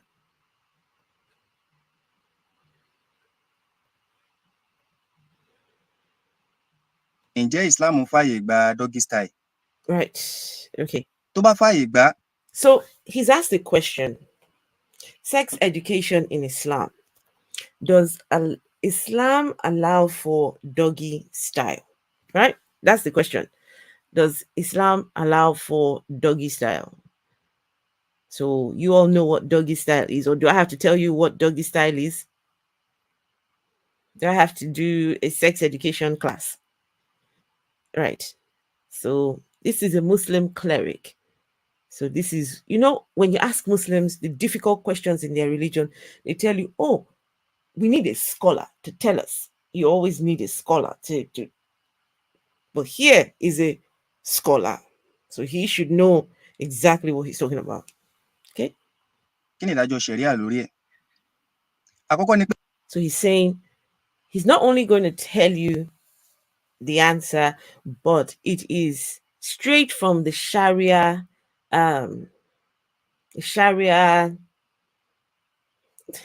how the Sharia, the dictates of Sharia, right? So the advice is from the Sharia thingy, whatever they call that thing. I don't know what they call it. الجماع بين الزوج والزوجة من الأمور الحياتية المهمة. Ìbálòpọ̀ láàrin ọkọ àtìyàwó nǹkan tó ṣe pàtàkì ni. Kódà tó máa tú ìgbéyàwó ká lọ́pọ̀lọpọ̀ gbà látara ìlágbòye lórí kí ni wọ́n pè ní sex. Doggy style ṣíṣe ò ṣẹ̀ṣẹ̀ bẹ̀rẹ̀ o. Kódà wọ́n ti ń ṣe kí Islam tó dé. Òun ni wọ́n pè ní tajbiya. So doggy style has always existed a very long time. Even before Islam came on the scene, people have always done the doggy style. It's an old, really old thing. It's not new. So, and apparently it's called tajbiya. So in Arabic, doggy style is called tajbiya. So, oh God, what did I do? I just cancelled the whole thing. Ọkọ àtìyàwó bá fẹ́ ní sex. Ǹjẹ́ Islam fààyè gba doggy style? Tó bá fààyè gbà, kí ni ìdájọ́ ṣẹ̀ríà lórí ẹ̀? Àkọ́kọ́ ni pé al-jima'u bayna az-zawji waz-zawja min al-umur al-hayatiyya al-muhimma. Ìbálòpọ̀ láàrin ọkọ àtìyàwó nǹkan tó ṣe pàtàkì ni. Kódà tó máa tú ìgbéyàwó ká lọ́pọ̀lọpọ̀ gbà látara ìlágbòye lórí kí ni wọ́n pè ní sex. Doggy style ṣíṣe ò ṣẹ̀ṣẹ̀ bẹ̀rẹ̀ o. Kódà wọ́n ti ń ṣe kí Islam tó dé. Òun ni wọ́n pè ní tajbiya. Kí ni jẹ́ tajbiya ni wad'u yadayhi ala rukbatayhi raki'an. Ká gbé ọwọ́ méjèèjì báyìí ká gbé lórí orúnkún tàbí orí gbogbo bí téèyàn bá máa gbé ọwọ́ lé tí èèyàn fi máa yọ ìdí sẹ́yìn. Òun ni jẹ́ tajbiya. Wọ́n dẹ̀ ti ń ṣe. Okay, so tajbiya is a kind of positioning, how you position your body, right? So you are on all fours, hand on the ground, bottom up, right? That position, when you assume that position, that's called tajbiya. And that position is submission. So when you're two hands down, on all fours, bum up in the air, it's tajbiya.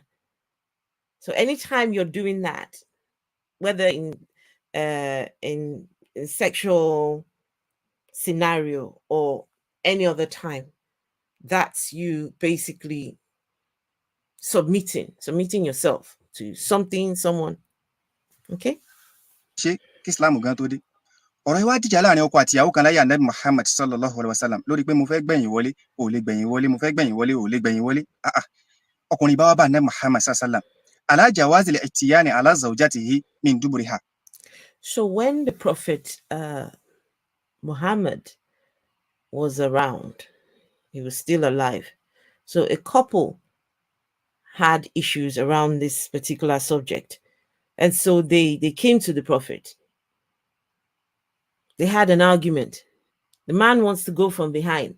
And the woman says, no, you can't go from behind. No, I want to go from behind. No, you can't, back and forth. So they decide, let's go and meet the Prophet. Let's hear what Muhammad thinks about this. And that would determine whether we go forward in having doggy style. Okay? All of this, he's reading it. What he's reading is from, I don't know if it's a hadith or he's from the Quran. I don't know. But he's reading it. These are events that happened during the time of Muhammad. ó ń ṣe Ọlọ́run ǹjẹ́ mo lè gba ẹ̀yìn wọlé síyàwó mi tá a bá fẹ́ lájọṣepọ̀ tẹ́lẹ̀ bá wọra tán ṣé mo lè gbẹ̀yìn wọlé ànábì ẹ máa wá gbọ́n tánàbì wí o ànábì wa ní kéfà kúlta báwo ló ṣe ń sọ o ihò méjì níbẹ̀ la. So they come to Prophet and the man, because of course it's the man has to ask the question, not the woman. As far as they're concerned, the woman just needs to cover herself up and just disappear. Her voice is not to be heard. So it's a man. The man comes to Muhammad and asks Muhammad, so when it comes to doggy style, what say you? Doggy to doggy or not to doggy? Which one is it? So Muhammad says, excuse me, what are you talking about? I don't understand you. So Muhammad didn't understand what he was saying. Muhammad had to say, but hang on. In a woman's body, there are two holes.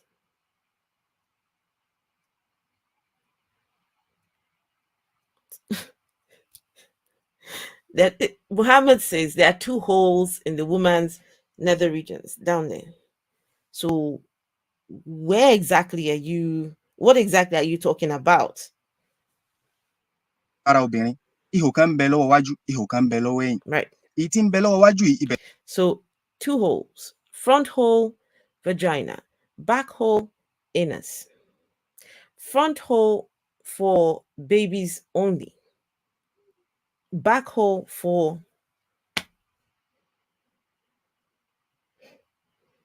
you all know what the back the back hole is for.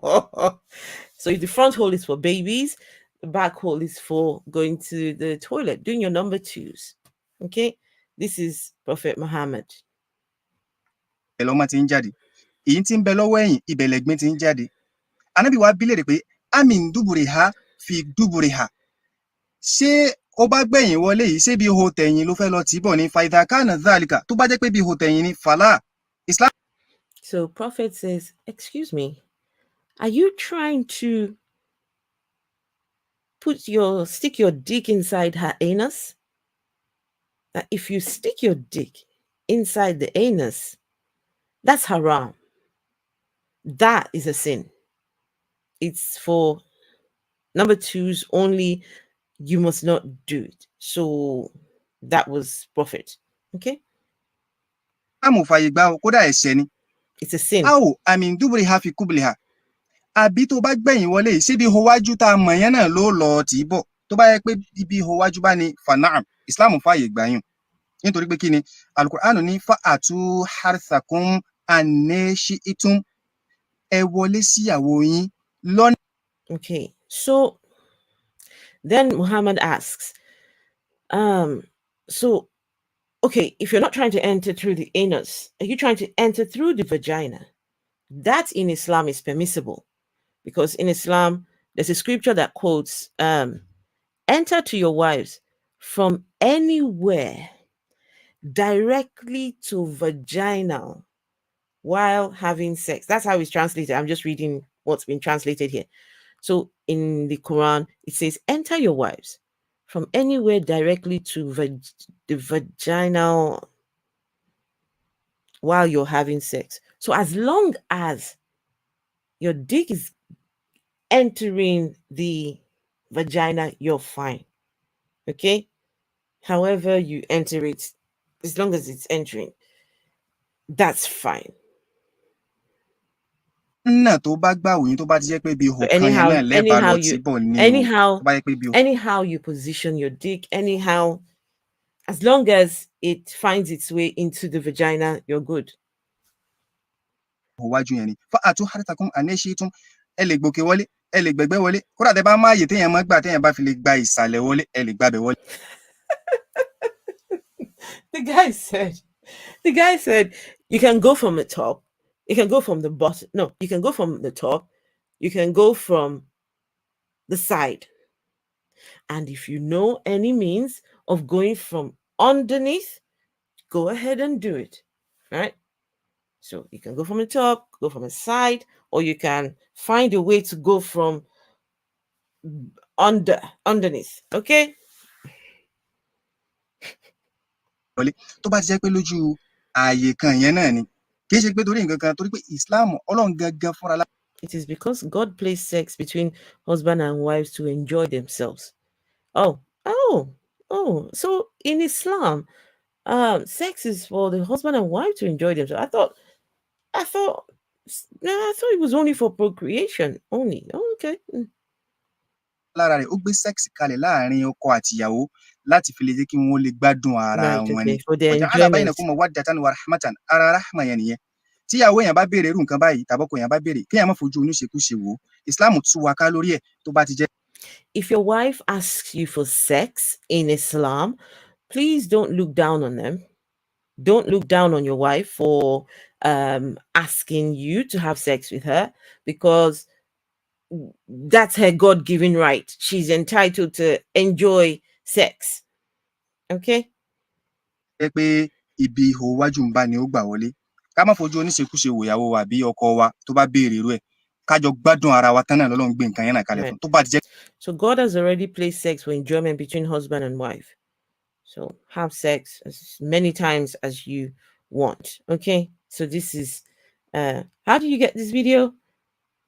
How did we get to this video? I was looking for a different video. I couldn't find that one. So here, I apologize. I know it's sometimes the way my brain works, it's all over the place. Jẹ́ pé láàrin lọ́kọ láya ni wallahu a'lam Ọlọ́run nìkan lọ́ba tó mọ̀ tán. Ẹnìkan náà béèrè nípa masturbation nínú Islam pé kí ni ǹjẹ́ Islam fààyè gbà kí ni ṣẹ̀ríà Islam. So now we're on to the subject of masturbation in Islam. Somebody asked the Prophet about masturbation. So we're going to hear what the Prophet answers about that. Inshallah. Oh, we'll come back another day and answer that. Oh, okay. Right. We'll come back. So for masturbation, he'll come back another day and tell his folks what the Prophet says about that. Yeah, so God says you must enjoy. But back to the subject. This is the religion. Why I showed this is these are the scholars that get to determine what laws to enact on behalf of Islam. They just make things up on the fly. We just pull out things from anywhere and just create laws. And sadly, people like Mubarak pay the price for men like these you just watched, just willy-nilly creating laws on behalf of their so-called God.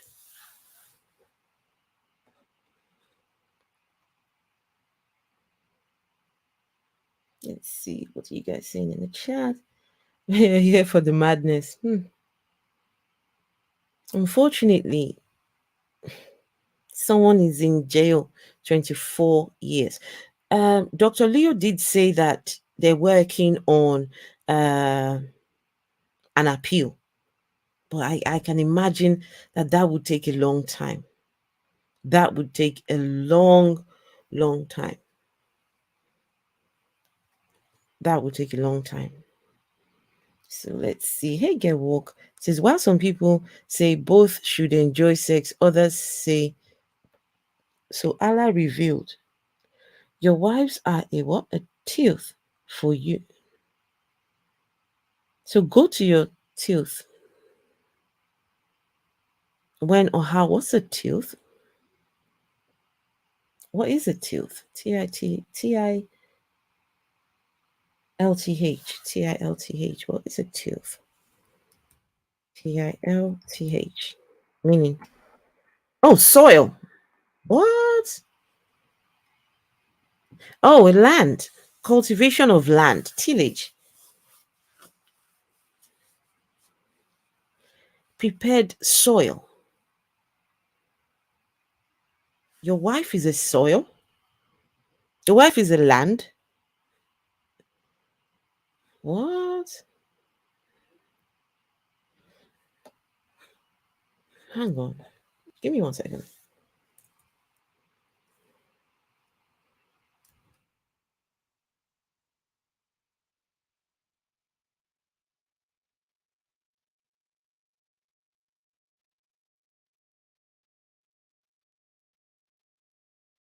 Yeah, al-Baqarah. Let's see. Your wives are your teeth. Ah, right. Okay. Share screen.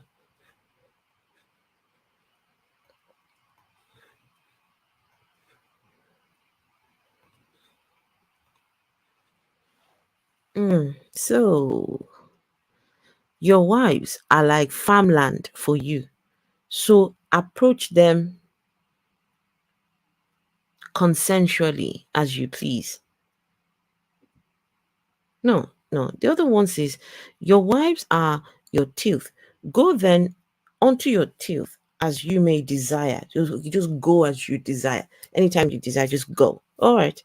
But first, provide something for your souls. Okay. And remain conscious of God. Ah.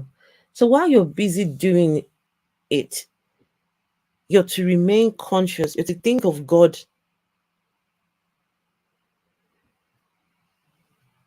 You're to think of God while you're busy tilling your soil. Okay. Remain conscious of God and know that you are destined to meet Him. Wait, hang on. So while you're busy on your wife, working on the soil, or you're supposed to what? Do what? Remain conscious of God and know that you are destined to meet Him. And give glad tidings unto those who believe. Another translation says, your wives are a field for you.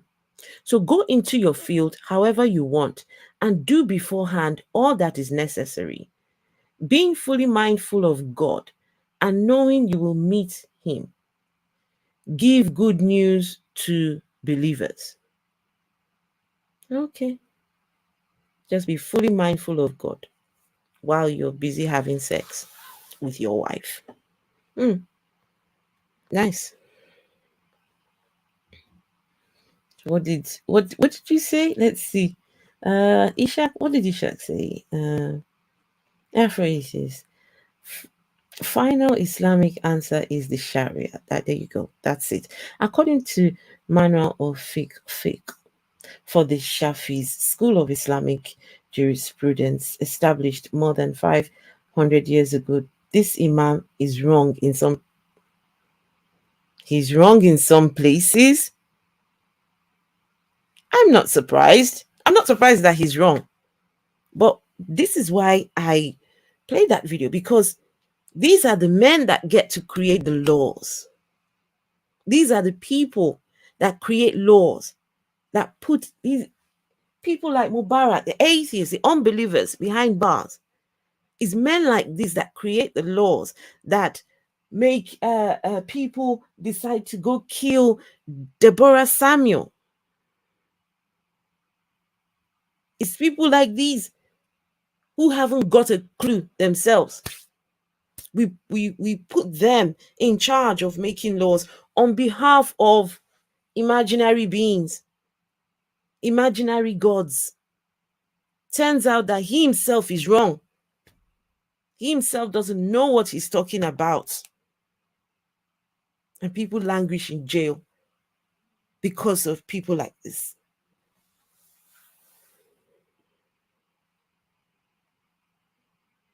Wife is property.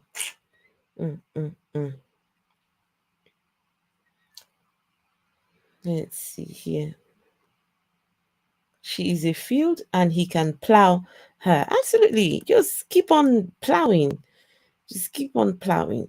So you guys want to see one more video, or are you guys fed up of me already? Because I'm fed up of myself. I'm fed up of my own self. So continue or no, or the 17 of you watching, please don't forget to like, share, subscribe, all that good stuff, right? Make sure to do all of that. Make sure to hit the thumbs up, make sure to like, helps the channel. Make sure you do the YouTube stuff. So are you guys fed up? Should I shut this down? Good night, bye-bye. Or you guys want to watch one more video? Something else?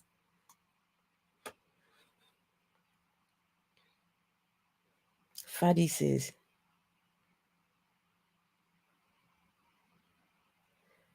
is there a scripture that says that you must pray before sex? Hang on. Nah, you know me, I'll go and look for it.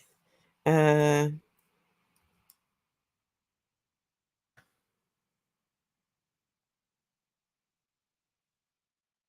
bet there's a prayer as well.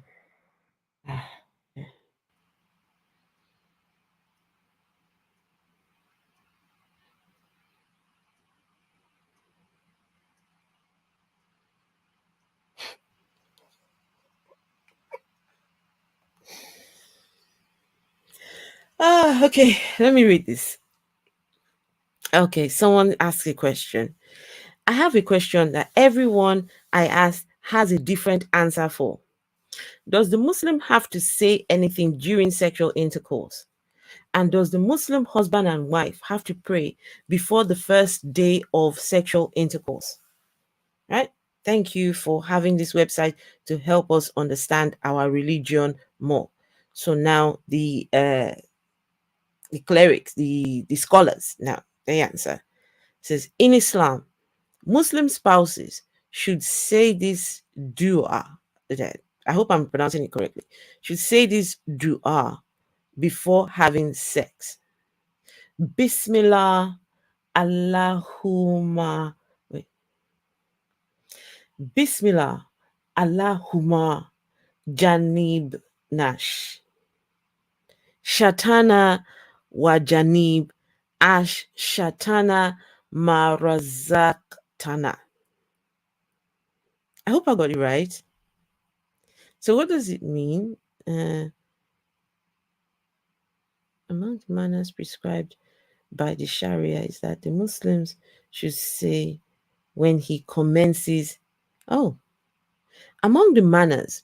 So the dua before sex is among the manners prescribed by the Sharia. It's actually a Sharia thing.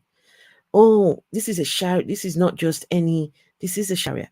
So the Sharia, in the Sharia, the Muslim has to say this when he commences intercourse with his wife. This is what he has to say. All right, let's do this. Let's make this bold. Right. Hey, let's see. Where is it? Okay. So this is what the man is supposed to say before he has sex with his wife.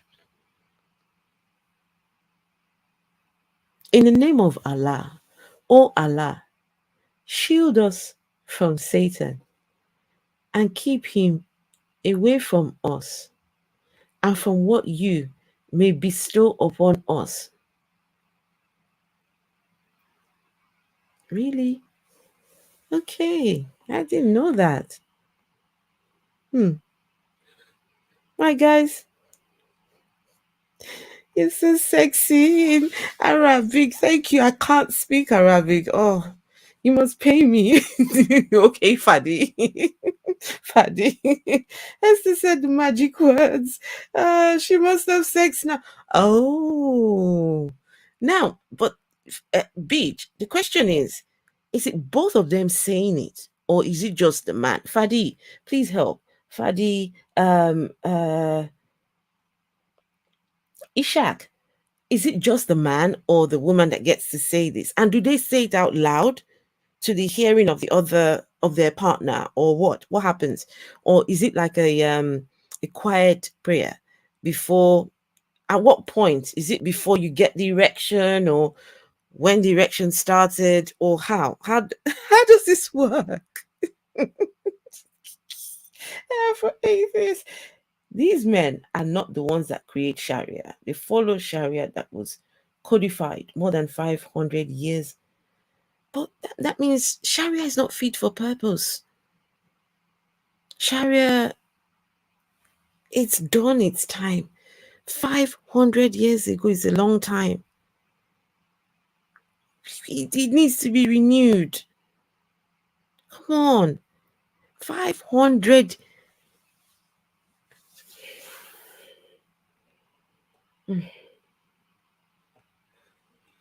Timeout. Who put you in timeout? Boss Hawk is in timeout. Have you been silly here? You've been naughty. They pray 5 times a day. What the hell else are they praying for but sex?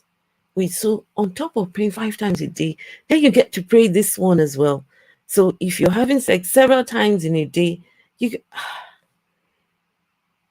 So what happens when you're about to do a quickie and there's no time for? I bet there are no quickies with them, because you need to have time for these prayers. There's no quick, those sexual encounters that you just do very quick and you're out. Africans, you say you chop and clean mouth, right? That means you eat and nobody even knows you've eaten. Your mouth is as clean as anything. Nobody knows that you've eaten anything. As I said, the magic words. Let's see. I think toenail was buried in the backyard, according to one. What? Come on, guys. Come on. Wait. Toenails buried in the backyard. Yardigans. The hadith.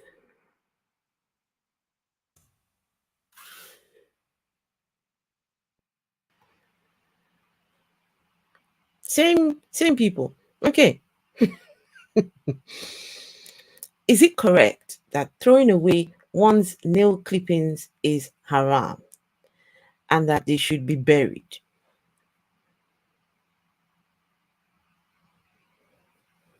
Answer.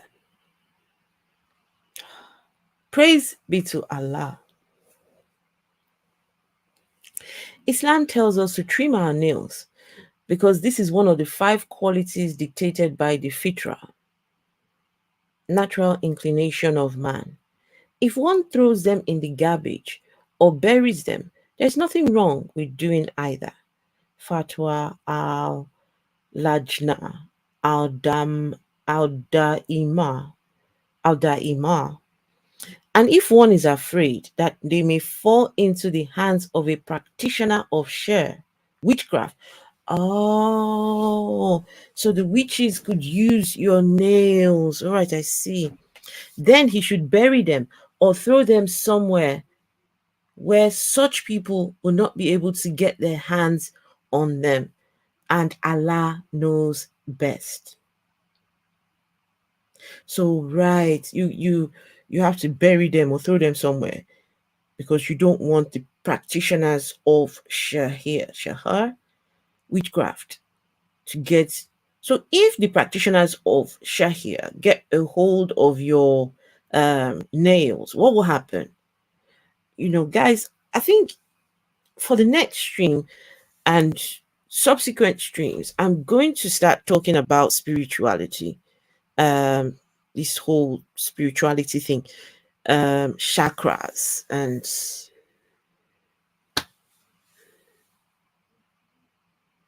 these deities and gods and the spiritual people.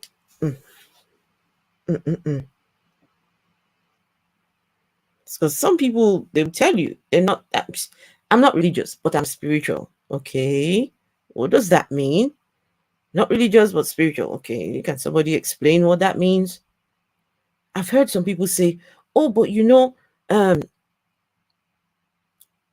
everyone knows there's a spirit realm. Okay. Where is that spirit realm? Everyone knows. Oh, don't you know that you consist of a mind, body, and soul? Honestly, until just 4 years ago, I believed I consisted of the mind, the body, and the soul.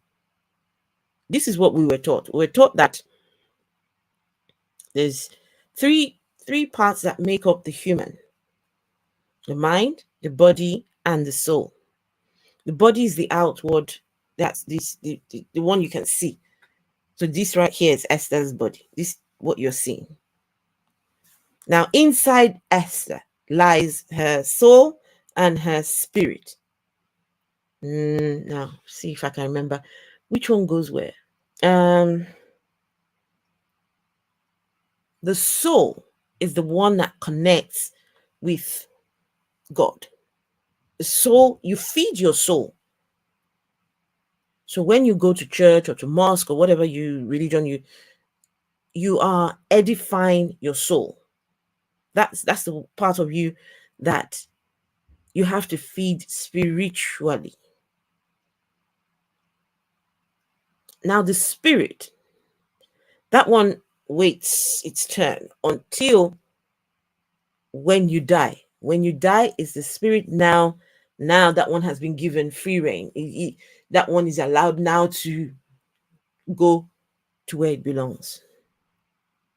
That's the spirit. And there are only two choices for the spirit. Only two: hell or heaven. Some people actually believe that the spirit is, some spirits are wandering about. You've got nowhere to go. If you die a sudden death, or you were killed through no fault of yours, you were killed, somebody killed you unexpectedly, or what am I trying to say here? Yeah,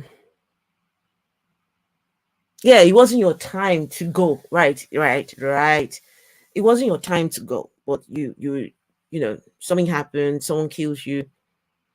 Now, those spirits roam.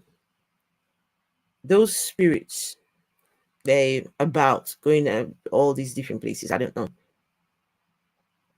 So yes, I was convinced that that was the makeup of every human. So when I started exploring atheism, and then it turns out there's no proof for the soul and the spirit. I'm like, okay, somebody stop. You need to stop. What? Spirit and soul. All right. Afro-atheist. I'm telling you about Sharia. Okay, I'm telling you about Sharia so that you don't get tricked into believing that it was invented by some imam. They trick non-Muslims. Note that deception is part of Sharia. So who came up with the Sharia, Ishak? Please tell us. Who came up, who put the Sharia together? Okay, I might as well just type in here.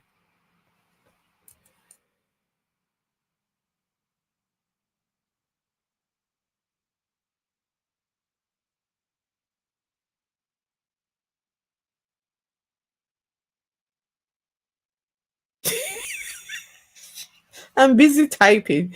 I'm about to type. Who put the Sharia law? That's how far I've got. And then something comes up here.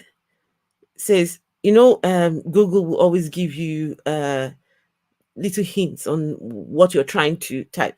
And so it states Google has come up with one that says, who put the Sharia law in the backyard? Who put the Sharia law in the backyard? Who put the Sharia law together?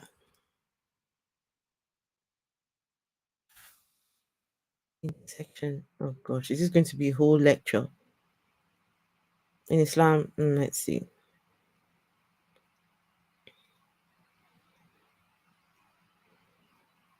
Okay, so Sharia is the ideal form of divine guidance that Muslims follow to live a righteous life.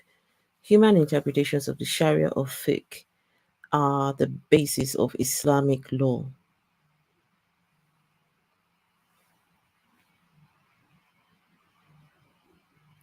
About half the world's Muslim majority countries have the Sharia law, and most Muslims worldwide follow aspects of Sharia.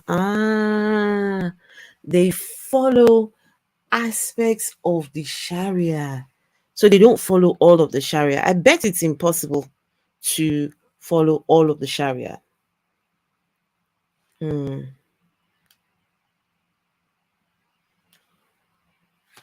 I bet it's impossible to follow all of the Sharia. Debate continues to flare over the Sharia's place in the modern world, particularly with regard to its teaching relating to criminal justice, democracy, and social equality. What does it say about criminal justice? Why is it so controversial?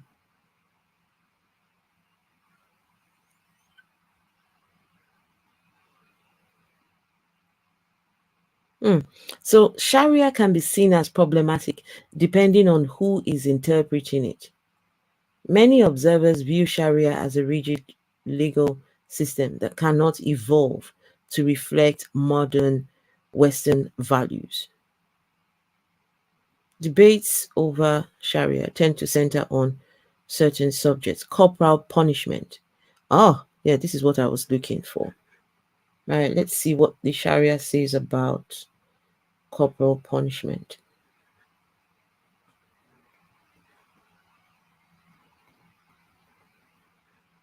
Right.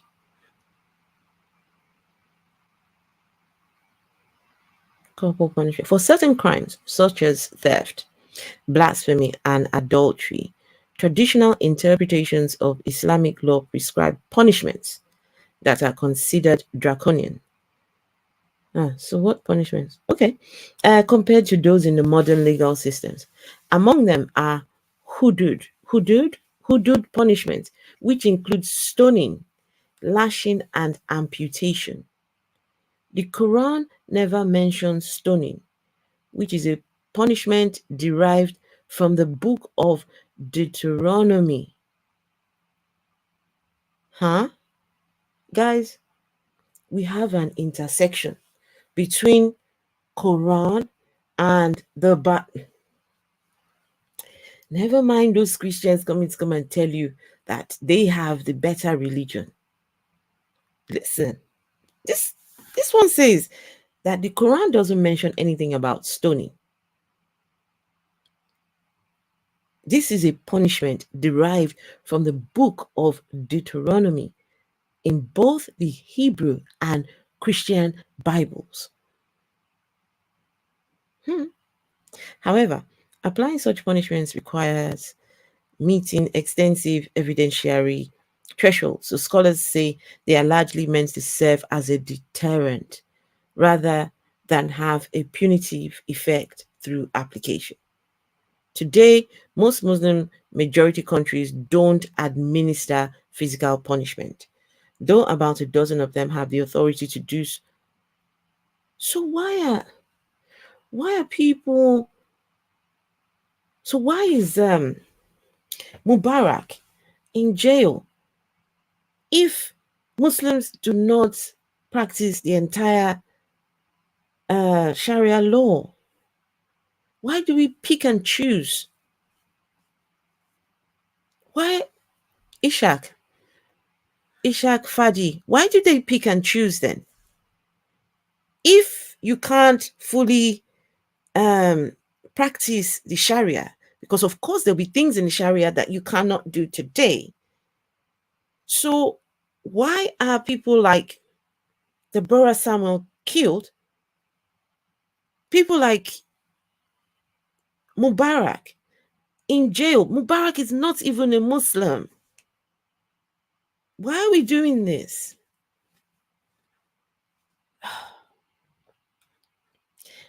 Afghanistan Chai boys. No, I haven't. Guys, give me 1 second. Quick phone call. My sister's on the phone. 1 sec.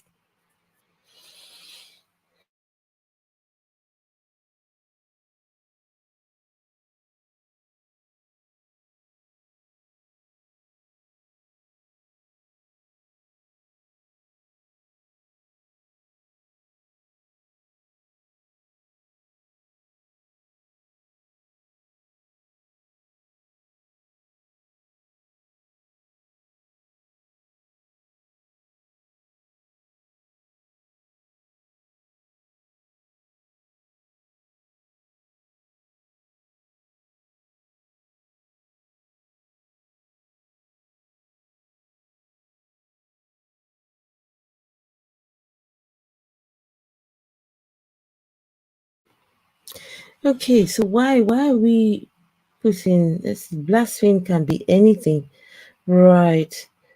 Okay, so you asked me if I know something about no, I don't know who that is. What did you ask? Have I heard about Afghanistan Chai Boys? Why does that ring a bell? Why does that ring a bell? Hang on. Let's see.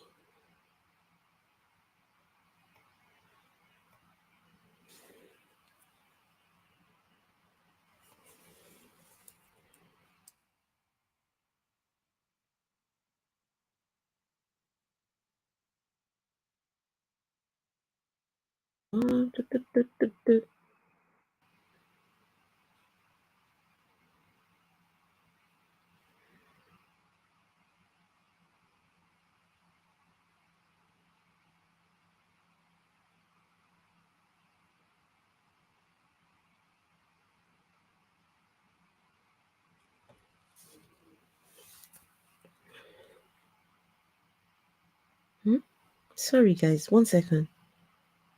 The Dancing Boys of Afghanistan.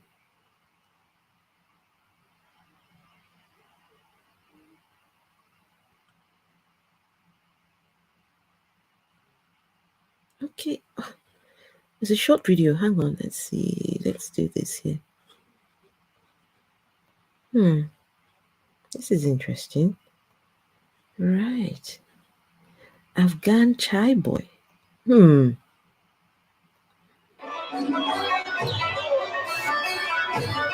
A private party is underway in Kabul. In Afghanistan, women are not allowed to dance in public, so boys are dressed as girls and made to perform. The ancient practice of bachabazi, or dancing boys, is widespread, involving orphans or boys from poor families as young as 10 years old. What? They are often sexually abused. Oh my God. One of the boys came to our Kabul office and showed us how he dances. Abdul, who didn't give his real name, performs at weddings and parties. Oh no.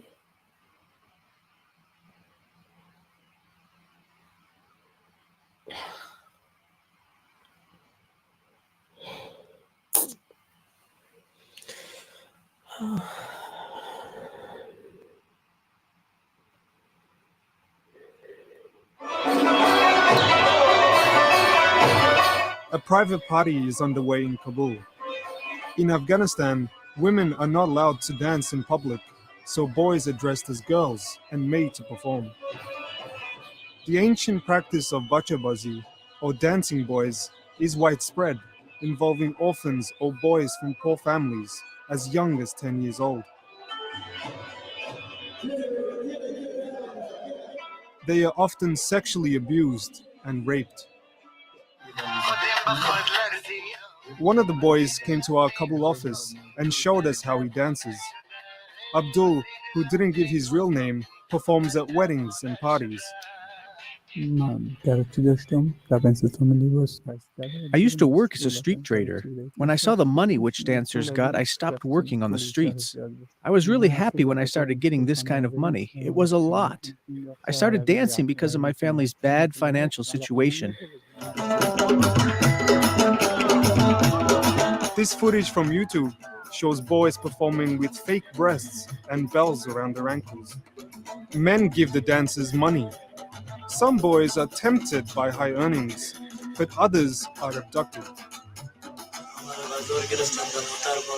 They forced me into their car and took me for a ride. They forced me to dance for them. They took me to a village. One time, 2 men had sex with me. Another time, 1 man did. Faisal danced for 2 years. Okay. So we prevent women from dancing in public. And of course, someone has to dance to satisfy these people's urges, these people's sick, twisted desires. When you stop people from doing certain things, they will find other things to fill up those gaps. You stop them having sex, stop them, don't do this, don't, you must pray 5 times a day, you must do this, you must do, before you know it, all you're doing is creating a culture of people that are perverse, because now they will look for a different outlet. They will look for a different, you tell a grown man, right? Not grown, right? Imagine, guys, a young boy who's growing, a young boy who's developing, he's discovering his body, sleeps, wakes up, doesn't know why he's getting erections, doesn't know why he's having wet dreams, can't explain all what's going on with himself. He's looking for answers. Why is my body acting in the way it is? He sees a girl or a boy, and his body starts to react. And then he's told, oh, you can't do anything about those feelings. You've got to keep them shut away. Anytime your body starts to have those feelings, get your Bible or get your Quran. You think that reading the Quran or reading your Bible will stop you, will stop those innate feelings, those, oh goodness, then you haven't lived. You know, there are some desires that are so strong that until you've done them, you will not rest. Because it's just, how do you... So now, women cannot dance in public. So we now get the boys, dress them up as women. What are we doing here? What is this?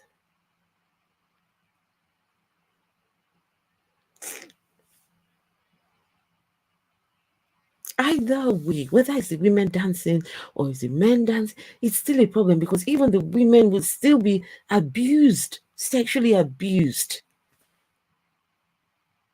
I can't sit here and then say, oh, thankfully, at least the women are not dancing. It's the boys are dancing. Young boys. And they will tell you, this is culture. Culture. This is why I have problems with cultures. Oh, we must stick to, it's the culture, it's the way we Americans do things. Okay? So is it not time to revise your culture? Is it not time for people to start asking, okay, is this culture good for 2022?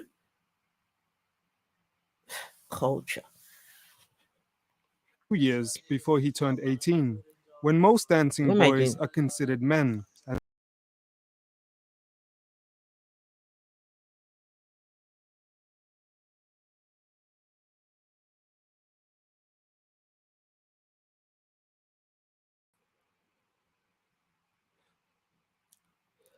What happened? I don't know what happened.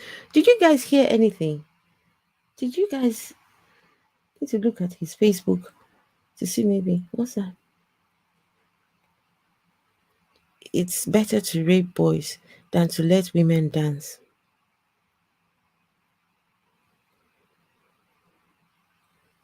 And Paul,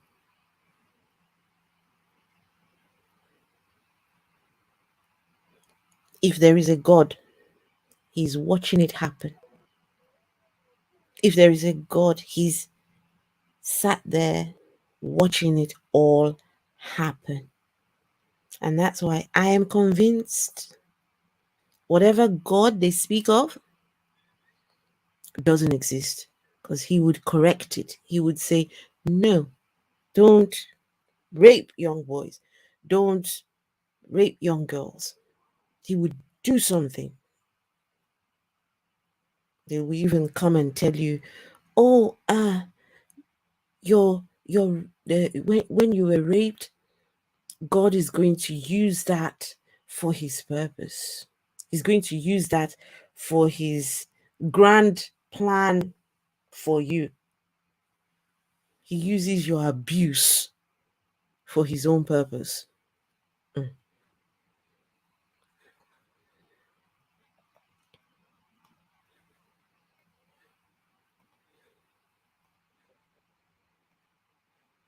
before he turned 18, when most dancing boys are considered men and tossed aside.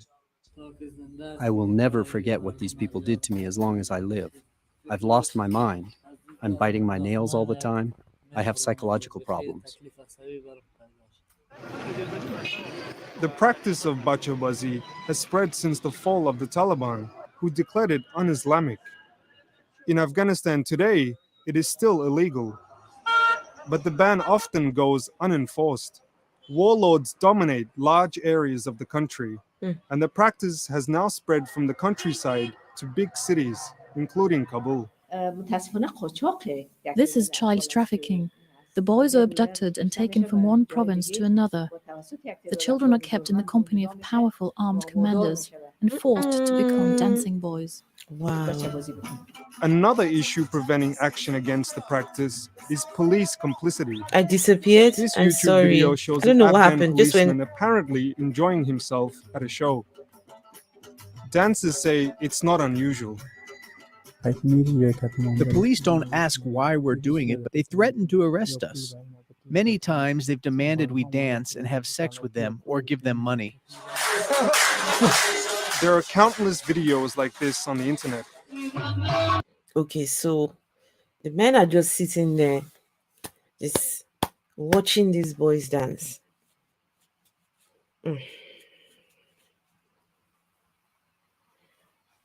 Okay, can someone explain to me what's supposed to happen?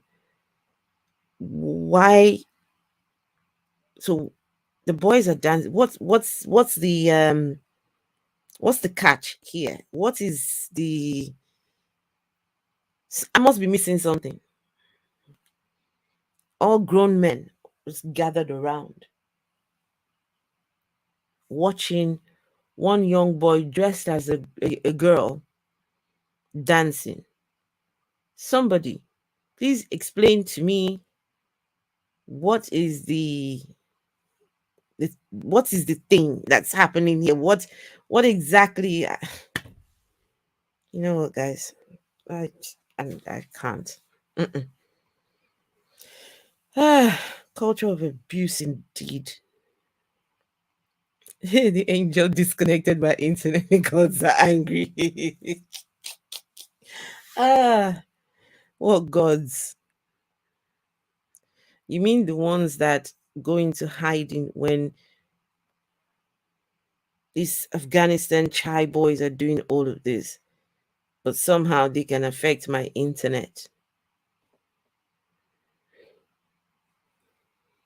It's a very sick culture. Yes, Phil, it's very sick culture of abuse of women, girls, and boys. Let's see. God has already given us his word. He's told us what to do and what not to do. It's up to us to make our own choices. God has given us his word. Where did God give us his word? I don't understand.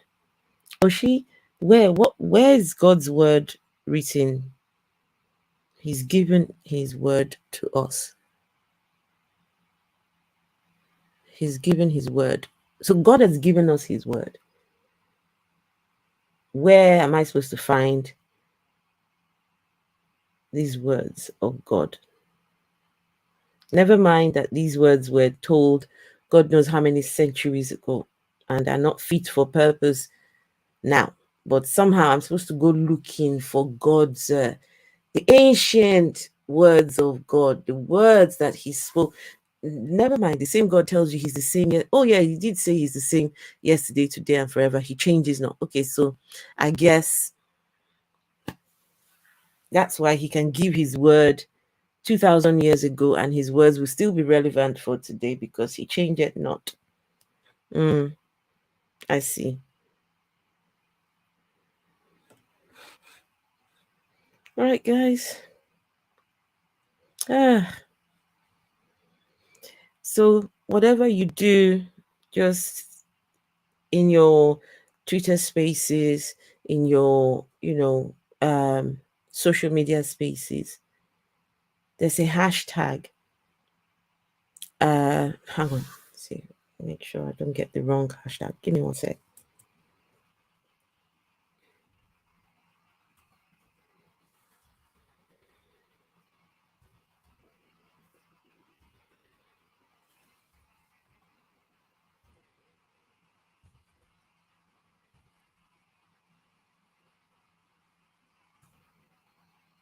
Yeah, I got that right. Yes.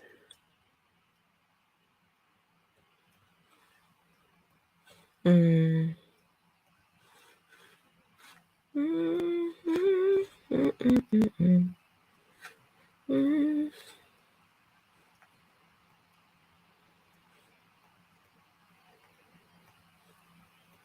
That's it. Yeah, there's that hashtag. So use that hashtag continuously, because Mubarak, hopefully, fingers crossed. I'm optimistic. I am very optimistic that he would have a what do you call that thing? I know it's but my brain can't think of it right now. Not a retrial. What's that? Oh, God. You all know what I'm trying to say. They're working on it right now. It's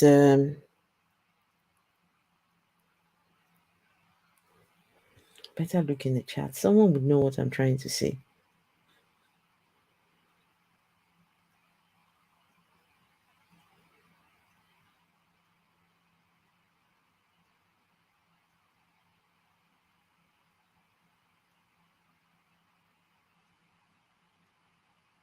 Ah, there we go. Thank you. I knew someone would. Yes, his appeal. Yes. For a second, my brain went blank. Yeah, so his appeal, hopefully, yeah.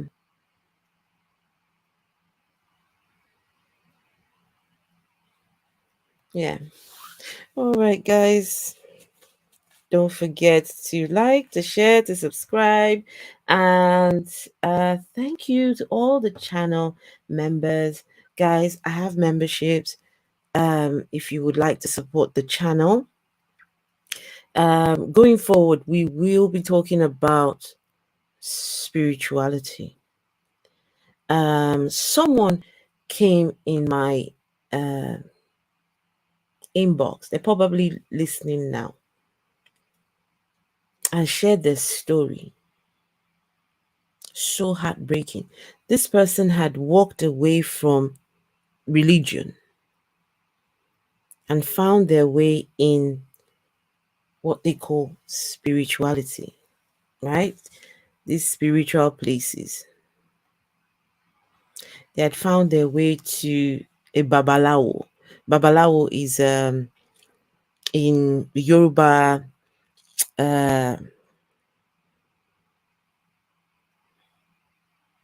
culture, that whole system. They'd found their way to this place with this babalawo, and the babalawo happened to abuse them. All forms of abuse. All forms of it. And they've sent me links to the babalawo, and my goodness, the first gay babalawo, the first openly gay babalawo is on YouTube. So some people walk away from religion. I'm not religious, but I do spirituality. It's just, you have to consult these people. They tell you, go and bring a cow's hair. Bring 10 pieces of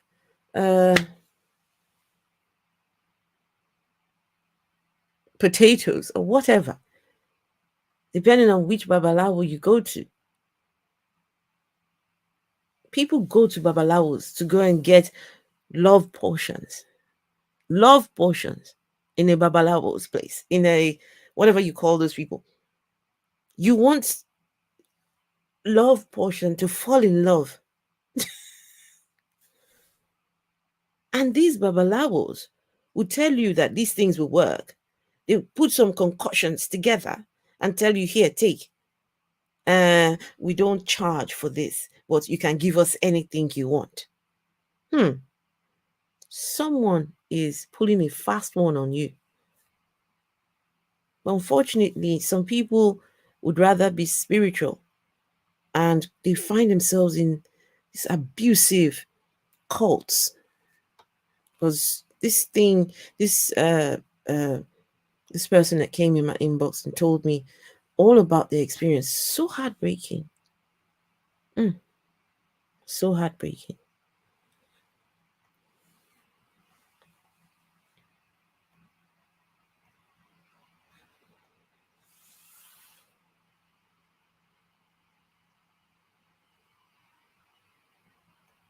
What about those who live to the eyes of Chinese? Why did God give his nonsense to a bunch of unhinged lunatics in the Middle East? That's a good question. That's a good question. The first one, perish the thought. The Afro-atheists, we call it Obaya man. Oh, is that what you call it? Okay, yeah, they call it Babalawo, Juju, whatever. My love portion is called... That's your love portion. Okay, guys. Tomorrow, first thing tomorrow morning, I've got things to do. But I'll be back later tomorrow, myself and Phil. Phil, what you coming up with tomorrow? When you reach out to God often, it's because you have nowhere.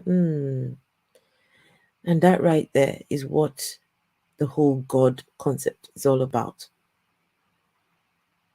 That you are not enough in yourself. That you are somehow inadequate. You're not capable. You need an outside source to do the things that you would naturally do. And so they insert their God, call it whatever name they call it, and tell you, you need that God to be good. You need that God to make you happy. You need God to watch you have sex. You need God for all these things. Turns out the God doesn't exist. And for me, that's the painful part. That you create laws on behalf of gods that don't exist. If that isn't abusive, I wonder what is. The Yahwehs, the Allahs, they have laws. People collect money on behalf of these gods. Well, guys, see you all tomorrow. Okay, well, good evening, morning, day, and thank you. Yes, until humanity is collectively humanist, I can understand the want to believe that everything will work out in the end. Does everything work out in the end? When they say it is well, is it usually all well? Oh, don't worry, it will all work out in the end. Where? When one is working out, another one is starting up. It never usually works out. Just listen, just leave each day as it comes. Whatever challenges are thrown, just leave. Some challenges you just would never be able to overcome. Just it is well, guys. It is well. It is well. It is well with my soul, even though I don't have a soul. But it is well. It is well with my soul. All right, guys. I'll see you tomorrow. That was sadly interesting stream. Esther, appreciated. Ian Davenport, thank you. Channel members, let's see. Yes, thank you to all channel members. Let's get them out. Let's see. Channel members and supporters. Steve McRae, manager, Perilla Time, Jerome Lockhart, Udrak, Adia Udo, P, Shani for Life, Ian Davenport, Logan Fisher, Dr. Cyrus, Kweli Kush, Cynthia MacDonald, Cam, the Caribbean Skeptic Secularist, Swedish Steve. Thank you all. And to everyone else who supports through your comments, through your engagement, through your just being here. Thank you, each and every single one of you. And see you tomorrow. Oh, no, before you go. Yeah, there was something I wrote. Yes, yeah, before I go. Let's see. I wrote this down. I saw this and thought, okay, I think I should be ending my streams saying these two things. Number one, no one can disrespect you if you don't agree with the disrespect. So don't let anyone disrespect you. Number two, your job is not to deny the story, but to defy the ending, to rise strong, recognize your story, and rumble with the truth until you get to a place where you can say, yes, I own my story and I choose how the story ends. You get to choose how your story ends. All right, guys, good night. I'll see you all tomorrow.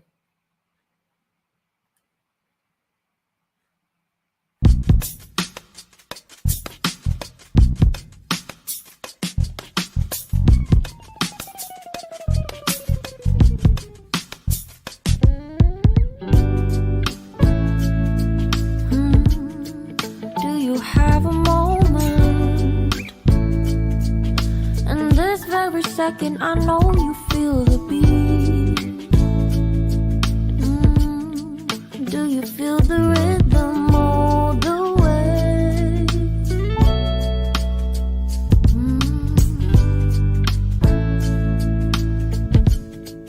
Can you see the vision?